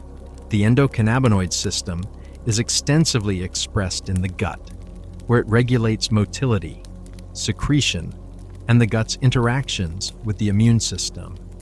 The connection between gut endocannabinoid signaling and mood, anxiety, and stress response is an area of active investigation that could yield significant insights into conditions from irritable bowel syndrome to depression. Precision cannabinoid medicine, the development of treatments that target specific aspects of the endocannabinoid system with defined compounds at defined doses, is moving from aspiration to reality. The pharmaceutical development pipeline includes synthetic cannabinoids, partial agonists, allosteric modulators, and other molecules that interact with the endocannabinoid system in more targeted and controllable ways than the crude mixture of compounds in botanical cannabis. These approaches may ultimately yield more reliable and more precisely calibrated therapeutic tools than whole plant cannabis, while whole plant preparations may continue to have value for conditions where the interaction of multiple cannabinoids, the entourage effect hypothesis, which suggests that cannabinoids work better in combination than in isolation, is therapeutically relevant. The agricultural science of cannabis is also advancing rapidly. Legal cultivation has brought professional plant breeding and agricultural science to a crop that was, during the Prohibition era, developed underground by enthusiasts working without access to modern botanical tools. The genetic diversity of cannabis is extraordinary. The plant has been selectively bred by human beings across thousands of years and dozens of cultures, producing an enormous range of chemotypes with different cannabinoid and terpene profiles. The systematic characterization of this diversity and the development of varieties optimized for specific therapeutic applications is a scientific project of genuine importance that is now getting the resources and institutional support it needs. The question of what the cannabis plant will mean to human civilization over the next century is, of course, unanswerable in any specific sense. But the broad trajectory is visible. A substance that was used by humans for 10,000 years, before a 90-year interruption driven by politics rather than science, is being reintegrated into human pharmacology, human agriculture, and human culture. The science that explains why cannabis does what it does is deepening our understanding of the human nervous system and its relationship with plant chemistry. The legal frameworks that criminalized cannabis are being reformed unevenly and imperfectly in ways that reflect a belated acknowledgement that the prohibition experiment failed. The plant hasn't changed. It is the same plant that grew in the fields of Central Asia and caught the attention of the first human being who looked at it carefully enough to understand that it was useful. It will be here long after the current political arguments about it are resolved, one way or another, at one pace or another, because cannabis's relationship with human beings is not a policy question. It is a biological fact. The endocannabinoid system exists. The plant produces compounds that interact with it. Human beings will continue to find this interesting. The only question is whether the frameworks we build around that fact, legal, medical, cultural, are honest and evidence-based, or whether we will again allow fear, prejudice, and political manipulation to determine which plants we are allowed to value. History suggests we've made that mistake before. History also suggests we eventually correct it. Chapter 15. High Stakes. Cannabis, Mental Health, and the Debate That Won't Go Away. There is a conversation happening right now in research hospitals, in psychiatric clinics, in university neuroscience departments, and in the offices of public health officials across the world. It is a conversation that the cannabis industry would prefer to keep quiet, that prohibition advocates have historically distorted beyond recognition, and that the people most affected by its outcome, cannabis users, people with mental illness, families navigating both simultaneously, deserve to have presented to them honestly. The conversation is about cannabis and mental health, and it is considerably more complicated than either side of the legalization debate typically acknowledges. Let's start with what is not in dispute: the acute psychological effects of cannabis, the anxiety, the paranoia, the racing thoughts that some users experience during intoxication, particularly with high-potency THC-dominant products, are real, documented, and well understood at a mechanistic level. THC activates CB1 receptors in the amygdala, the brain's threat detection center, and in the prefrontal cortex, which normally modulates the amygdala's alarm responses. At higher doses, this activation can produce a state of heightened threat sensitivity. The sense that something is wrong, that people are watching, that thoughts are moving too fast and in dangerous directions. That is genuinely distressing for the person experiencing it. These acute effects are dose-dependent, highly variable between individuals, and typically resolve within a few hours as the THC is metabolized. For most users, they are avoidable through dose management, using less, using products with lower THC concentration, using products with higher CBD content, which appears to partially counteract THC's anxiety-promoting effects. The experienced cannabis user typically learns their personal threshold and stays below it. The inexperienced user, or the user who consumes a dramatically higher dose than intended.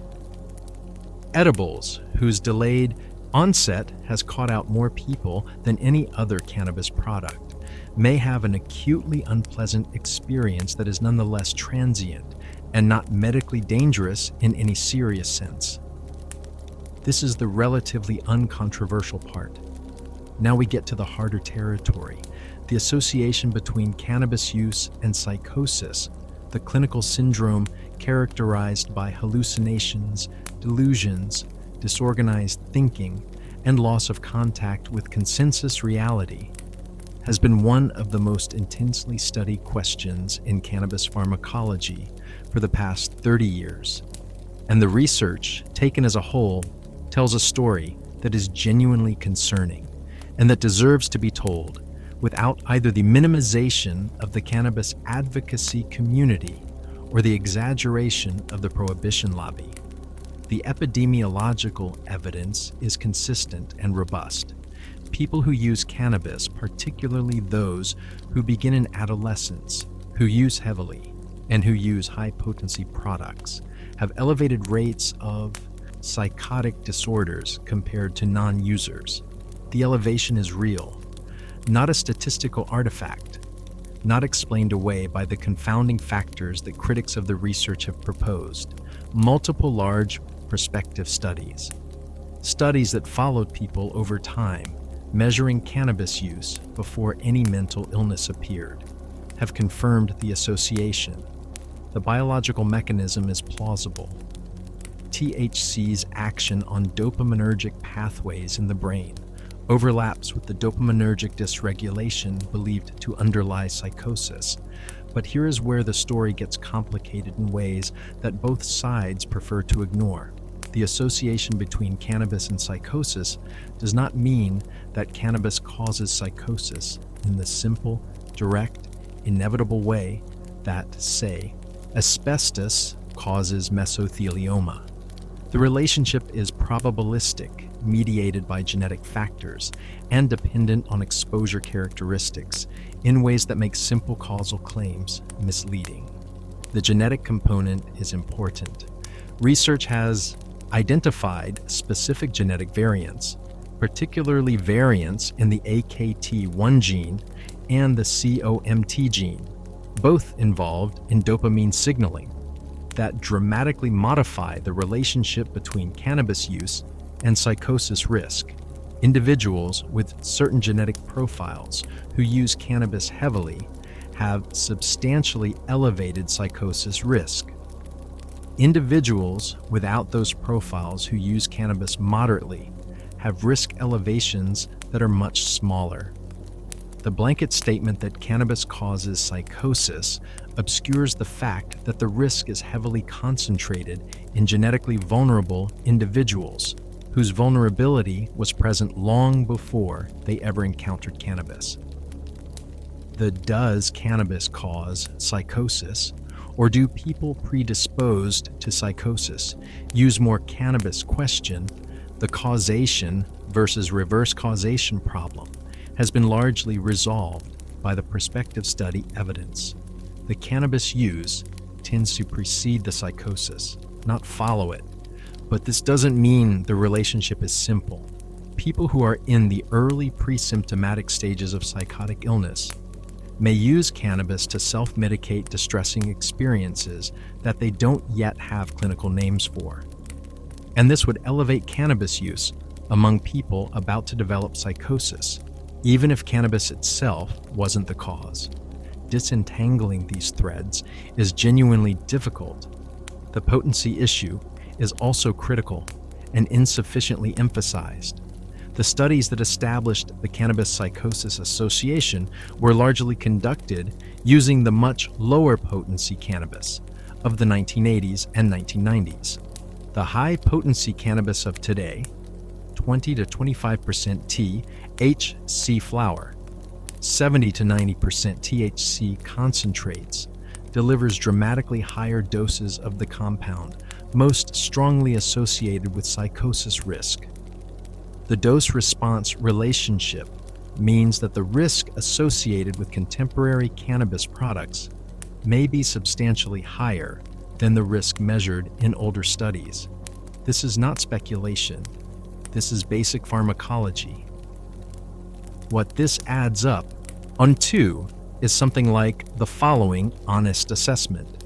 Cannabis use increases psychosis risk in a real but probabilistic way, concentrated in genetically vulnerable individuals, heavily modified by potency and frequency of use, and substantially elevated in adolescents whose developing brains appear to be more vulnerable to endocannabinoid system disruption than adult brains.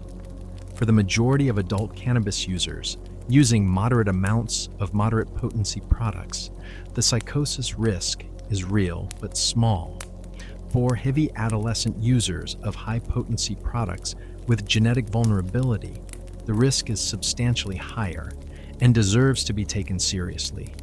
This assessment is neither the cannabis is safe for everyone position of cannabis advocacy, nor the cannabis causes madness position of prohibition advocacy. It is the position that the evidence actually supports, and it is the position that public health policy should be built on. The depression and anxiety picture is, if anything, more complicated. Cannabis is widely used for anxiety and depression. Patient surveys consistently show these among the most common self-reported reasons for cannabis use.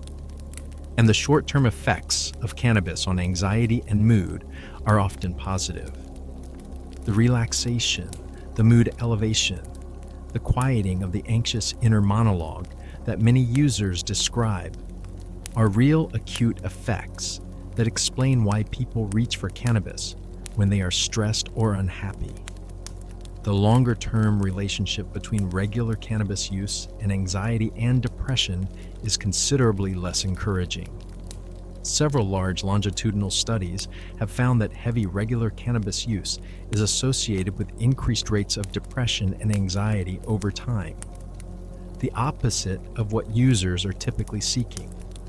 The mechanism may involve downregulation of CB1 receptors with chronic heavy use. Essentially, the brain reducing its sensitivity to endocannabinoid signaling in response to being chronically overstimulated, resulting in a baseline state of reduced reward sensitivity and increased stress reactivity when cannabis is not present. This is the paradox at the heart of cannabis and anxiety. The substance that provides short-term relief may, in heavy regular users, contribute to the very condition it is being used to treat. This is not unique to cannabis. Alcohol produces the same pattern with anxiety, providing acute relief while contributing to chronic worsening. But it is important and underappreciated in a cultural moment when cannabis is being enthusiastically marketed as a wellness tool. CBD's relationship with anxiety is more straightforwardly positive. Multiple clinical studies have found that CBD has genuine anxiolytic effects. It reduces anxiety in people with social anxiety disorder, in people facing stressful situations, and in people with generalized anxiety disorder. The mechanism involves CBD's complex pharmacology. Unlike THC, CBD does not directly activate CB1 receptors, but instead modulates the endocannabinoid system indirectly and also interacts with serotonin receptors in ways that may contribute to its anti-anxiety effects. The absence of the psychoactive intoxication associated with THC makes CBD a more practically useful anxiolytic for people who need to function normally, driving, working, parenting, while managing anxiety. The sleep story follows a similar pattern to anxiety. Cannabis, specifically THC, reliably reduces the time it takes to fall asleep and can increase total sleep time in the short term. Many insomnia sufferers find cannabis genuinely useful for sleep, but chronic heavy cannabis use disrupts sleep architecture, the natural progression through sleep stages, and suppresses REM sleep, the stage associated with dreaming and with memory consolidation and emotional processing. Regular heavy cannabis users often report that stopping cannabis use produces several weeks of vivid, intense, sometimes disturbing dreams as the suppressed REM rebound reasserts itself. The long-term sleep quality of heavy cannabis users is, on average, worse than that of non-users, despite, or perhaps because of, the acute sleep-promoting effects. The picture that emerges from all of this research is not that cannabis is a dangerous drug that should be prohibited. The evidence does not support that conclusion, and the historical record of what prohibition actually achieves, criminalization of millions of people, enrichment of black markets, no meaningful reduction in use, makes prohibition an even less defensible response to genuine health concerns. The picture that emerges is that cannabis is a pharmacologically complex substance with real therapeutic potential, real risks that vary substantially by user characteristics and use patterns, and a public health profile that requires honest, evidence-based communication rather than either cheerleading or catastrophizing. The mental health conversation around cannabis is, in the end, a microcosm of the entire cannabis story, a subject where the politically convenient narratives on both sides consistently fail the people who most need accurate information. The person with a family history of schizophrenia deserves to know that heavy adolescent cannabis use may substantially elevate their risk. The anxiety sufferer who has found genuine relief in careful CBD use deserves to have that experience validated rather than dismissed. The heavy daily cannabis user who is struggling with depression deserves to know that their cannabis use may be contributing to the very problem they are using it to address. These are not incompatible messages. They are what honest pharmacology looks like. And the cannabis conversation, after 10,000 years, deserves nothing less. Chapter 16, The Justice Problem. Who paid the price for prohibition? Here is a number, 800,000. That is approximately the number of people arrested for cannabis offenses in the United States in the year 2016. 1 year, picked more or less at random from the middle of the decade in which legalization was spreading most rapidly. 800,000 arrests. The overwhelming majority of them, roughly 89%, for simple possession, not dealing, not trafficking, not any form of supply, just having cannabis. To put that in perspective, 800,000 arrests in a single year for cannabis possession is more than the total number of arrests for all violent crimes combined in the same year. The United States, in the era of its most aggressive cannabis prohibition, was devoting more law enforcement resources to arresting people for carrying a plant than to arresting people for murder, rape, assault, and robbery put together, and those arrests were not distributed evenly across the population. The racial disparity in cannabis enforcement is one of the most thoroughly documented and most consequential facts in the entire cannabis story. Study after study, in jurisdiction after jurisdiction across multiple decades, has found the same thing. Black Americans are arrested for cannabis possession at approximately 3 to 4 times the rate of white Americans, despite surveys consistently showing that rates of cannabis use are comparable across racial groups. In some cities and some states, the disparity is even more extreme. In Iowa, the arrest rate for black cannabis users is 8 times that of white users. In Montana, it is nearly 10 times. This is not a subtle statistical artifact requiring careful interpretation. It is one of the starkest examples of racially disparate law enforcement in the modern American legal system, and it has been happening continuously, documented continuously, and addressed in the vast majority of jurisdictions, essentially not at all for decades. The consequences of a cannabis arrest extend far beyond the arrest itself. A cannabis conviction, even a misdemeanor, possession conviction can trigger a cascade of collateral consequences that affect employment, housing, education, and public benefits in ways that compound over time. Federal student loan eligibility can be suspended for drug convictions. Public housing can be denied.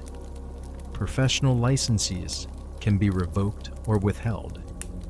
Employment background checks flag cannabis convictions in ways that close doors for years or permanently.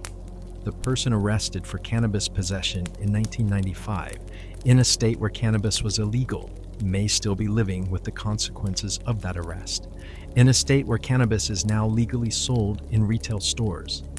The communities most affected by cannabis enforcement were not abstract demographics.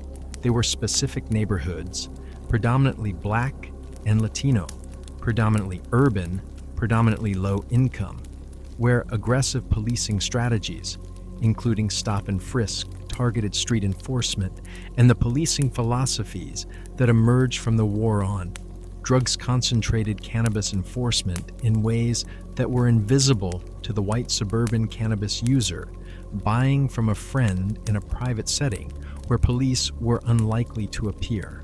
The sociologist Michelle Alexander, in her landmark 2010 book The New Jim Crow, argued that the war on drugs, of which cannabis enforcement was a central component, functioned as a system of racialized social control, using the criminal justice system to impose a permanent underclass status on Black Americans in ways that tracked the social functions previously performed by Jim Crow laws.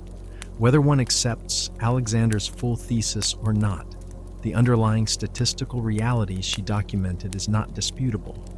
The war on drugs devastated Black communities in ways that the communities most responsible for designing and implementing drug policy did not experience. The legalization movement's relationship with this history of racially disparate enforcement has been, to put it diplomatically, complicated. The cannabis industry that emerged from legalization is overwhelmingly white-owned.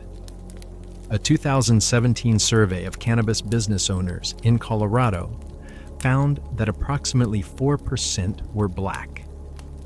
In a state where Black Americans are 4% of the population, which sounds like parity until you consider that Black Americans were arrested for cannabis at rates far exceeding their population share during the Prohibition era. The people most harmed by Prohibition did not, in general, receive priority access to the legal market created by legalization. The startup capital required to enter the licensed cannabis industry, licensing fees, real estate, compliance costs, build-out expenses that can run to hundreds of thousands of dollars, was not available to communities that had been economically devastated in part by the mass incarceration of the Prohibition era. Some states have attempted to address this with social equity programs, provisions that prioritize cannabis. business licenses for people from communities most affected by the war on drugs, that reduce licensing fees for equity applicants, that provide technical assistance and capital access to equity entrepreneurs. The results have been mixed. In Illinois, which had implemented one of the more ambitious social equity programs at the time of its 2020 legalization, the rollout was slow, the equity provisions were difficult to navigate, and the legal market was dominated by large multi-state operators in its early years. In California, equity programs at the state level were undermined by local permitting processes that varied dramatically by city and often created additional barriers rather than removing them. The expungement of past cannabis convictions, the clearing of criminal records for people convicted of offenses that are no longer crimes, is perhaps the most direct form of justice available in the legalization era. And it has been implemented with varying degrees of completeness and speed across different jurisdictions. Some states have implemented automatic expungement, using state records to identify eligible convictions and clear them without requiring the individual to file petitions, navigate bureaucracy, or pay fees.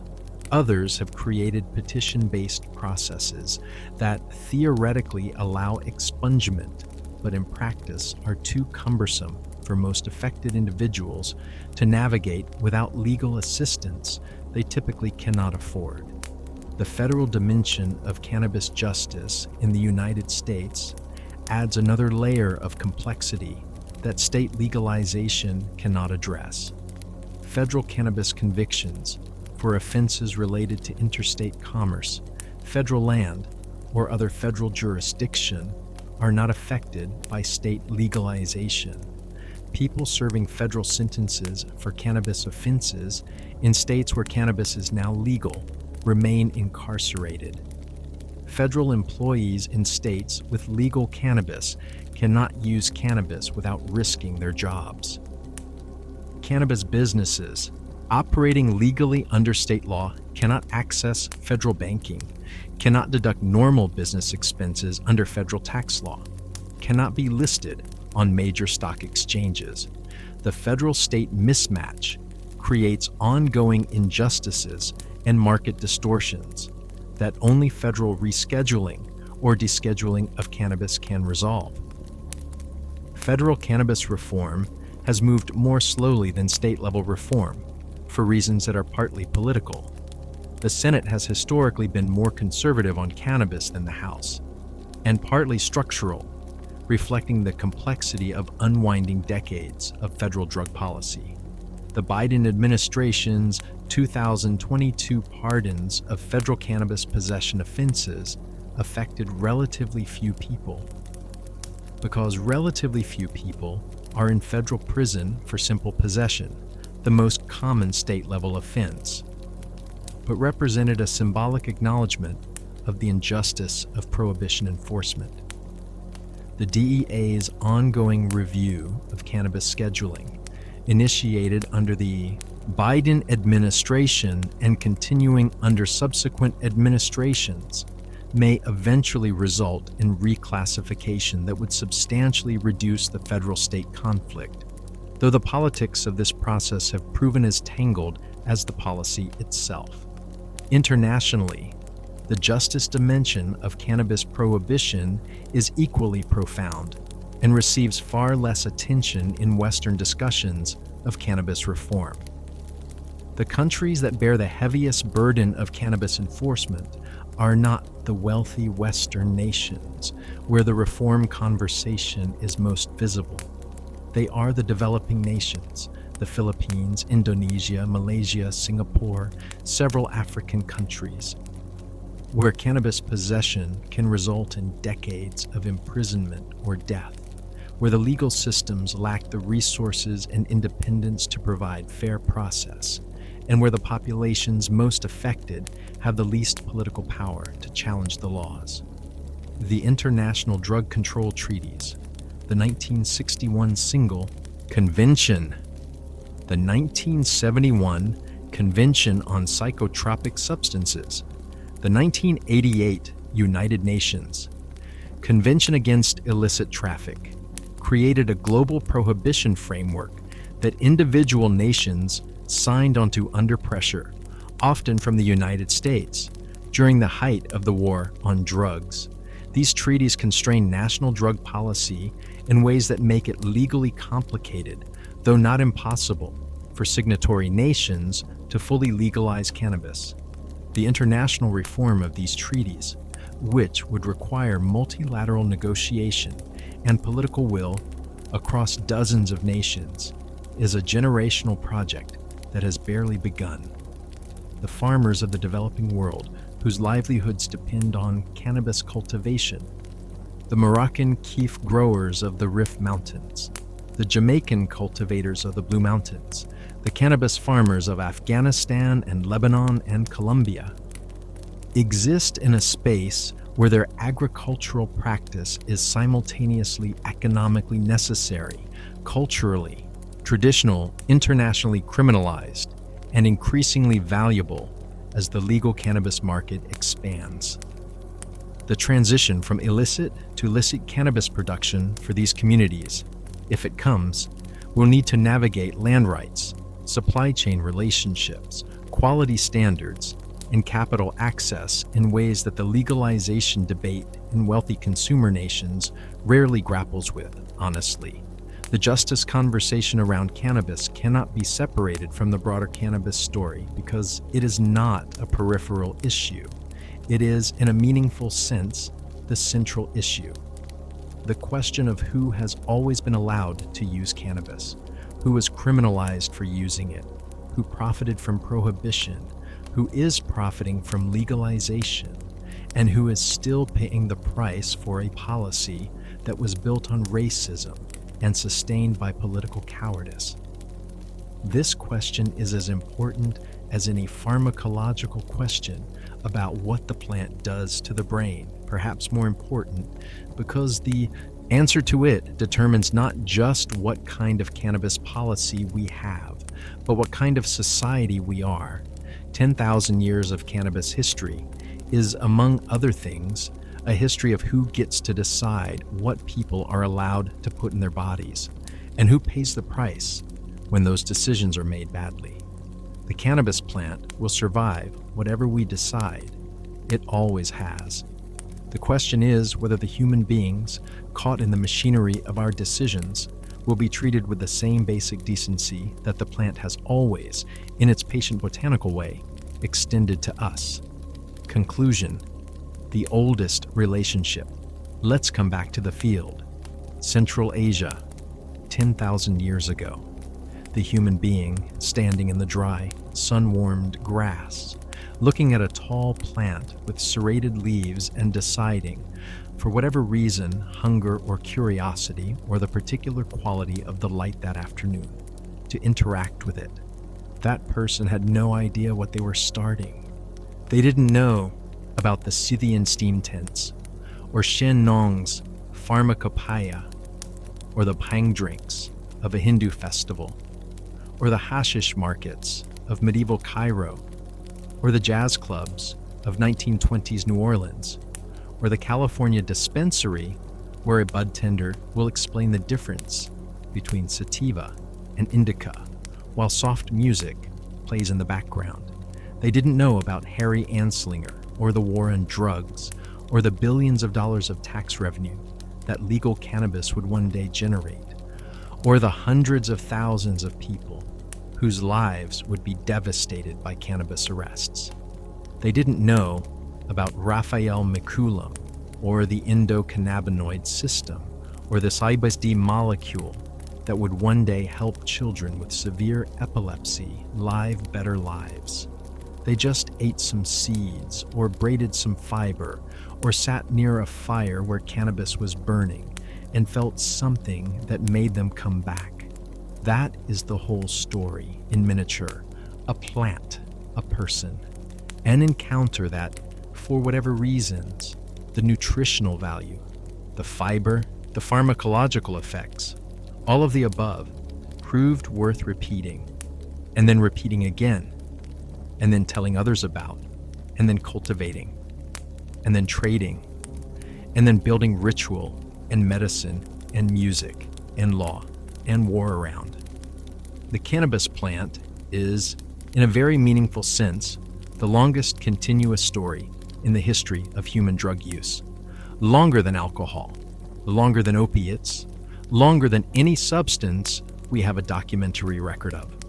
10,000 years of one plant and one species, woven together in a relationship of mutual dependence. The plant spreading across the world because humans found it useful. Humans finding it useful in an expanding range of ways because the plant kept revealing new properties. What does that story tell us? It tells us first that the Prohibition experiment, the 90-year attempt to sever this relationship by force of law, was a historical anomaly, not a historical norm. For 9,900 of the 10,000 years that humans and cannabis have been in relationship, cannabis was legal. It was normal. It was woven into medicine, agriculture, religion, and daily life across almost every culture that had access to it. The abnormality was not cannabis. The abnormality was prohibition. It tells us, second, that human beings are remarkably persistent in their relationships with the substances they find useful. Every prohibition of cannabis in every culture that has attempted it, the periodic Islamic crackdowns, the Napoleonic ban on hashish. In Egypt, following the French expedition, the American-led global prohibition of the 20th century has failed to eliminate use, failed to reduce demand permanently, failed to dissolve a relationship that is, at its deepest level, biological. You cannot legislate away an endocannabinoid system. It tells us, third, that the story is not over. The science of cannabinoids is still young. The legal frameworks around cannabis are still evolving. The cultural meaning of cannabis is still being negotiated. The plant that has been with us since before writing, before agriculture, before civilization, is still revealing new properties, new applications, new dimensions of its relationship with human biology and human culture. And it tells us, finally, something worth sitting with, that the desire to alter consciousness, to experience the world differently than ordinary waking reality presents it, to access states of feeling and perception not available through the unaided senses, is not a pathology or a failure of character. It is deeply, consistently, universally human. Every culture that has ever existed has found some way to do it. The specific substances and practices vary. The underlying impulse does not. Cannabis has been the companion of that impulse for 10,000 years. It has outlasted every empire that used it. It has outlasted every government that tried to suppress it. It has outlasted the theoretical frameworks used to explain it, the religious traditions that sacralized it, the legal structures that criminalized it. It will probably outlast us too, but hopefully not before we figure out a few more things it can do. Sleep well. Or don't. There's probably a cannabis product for that too.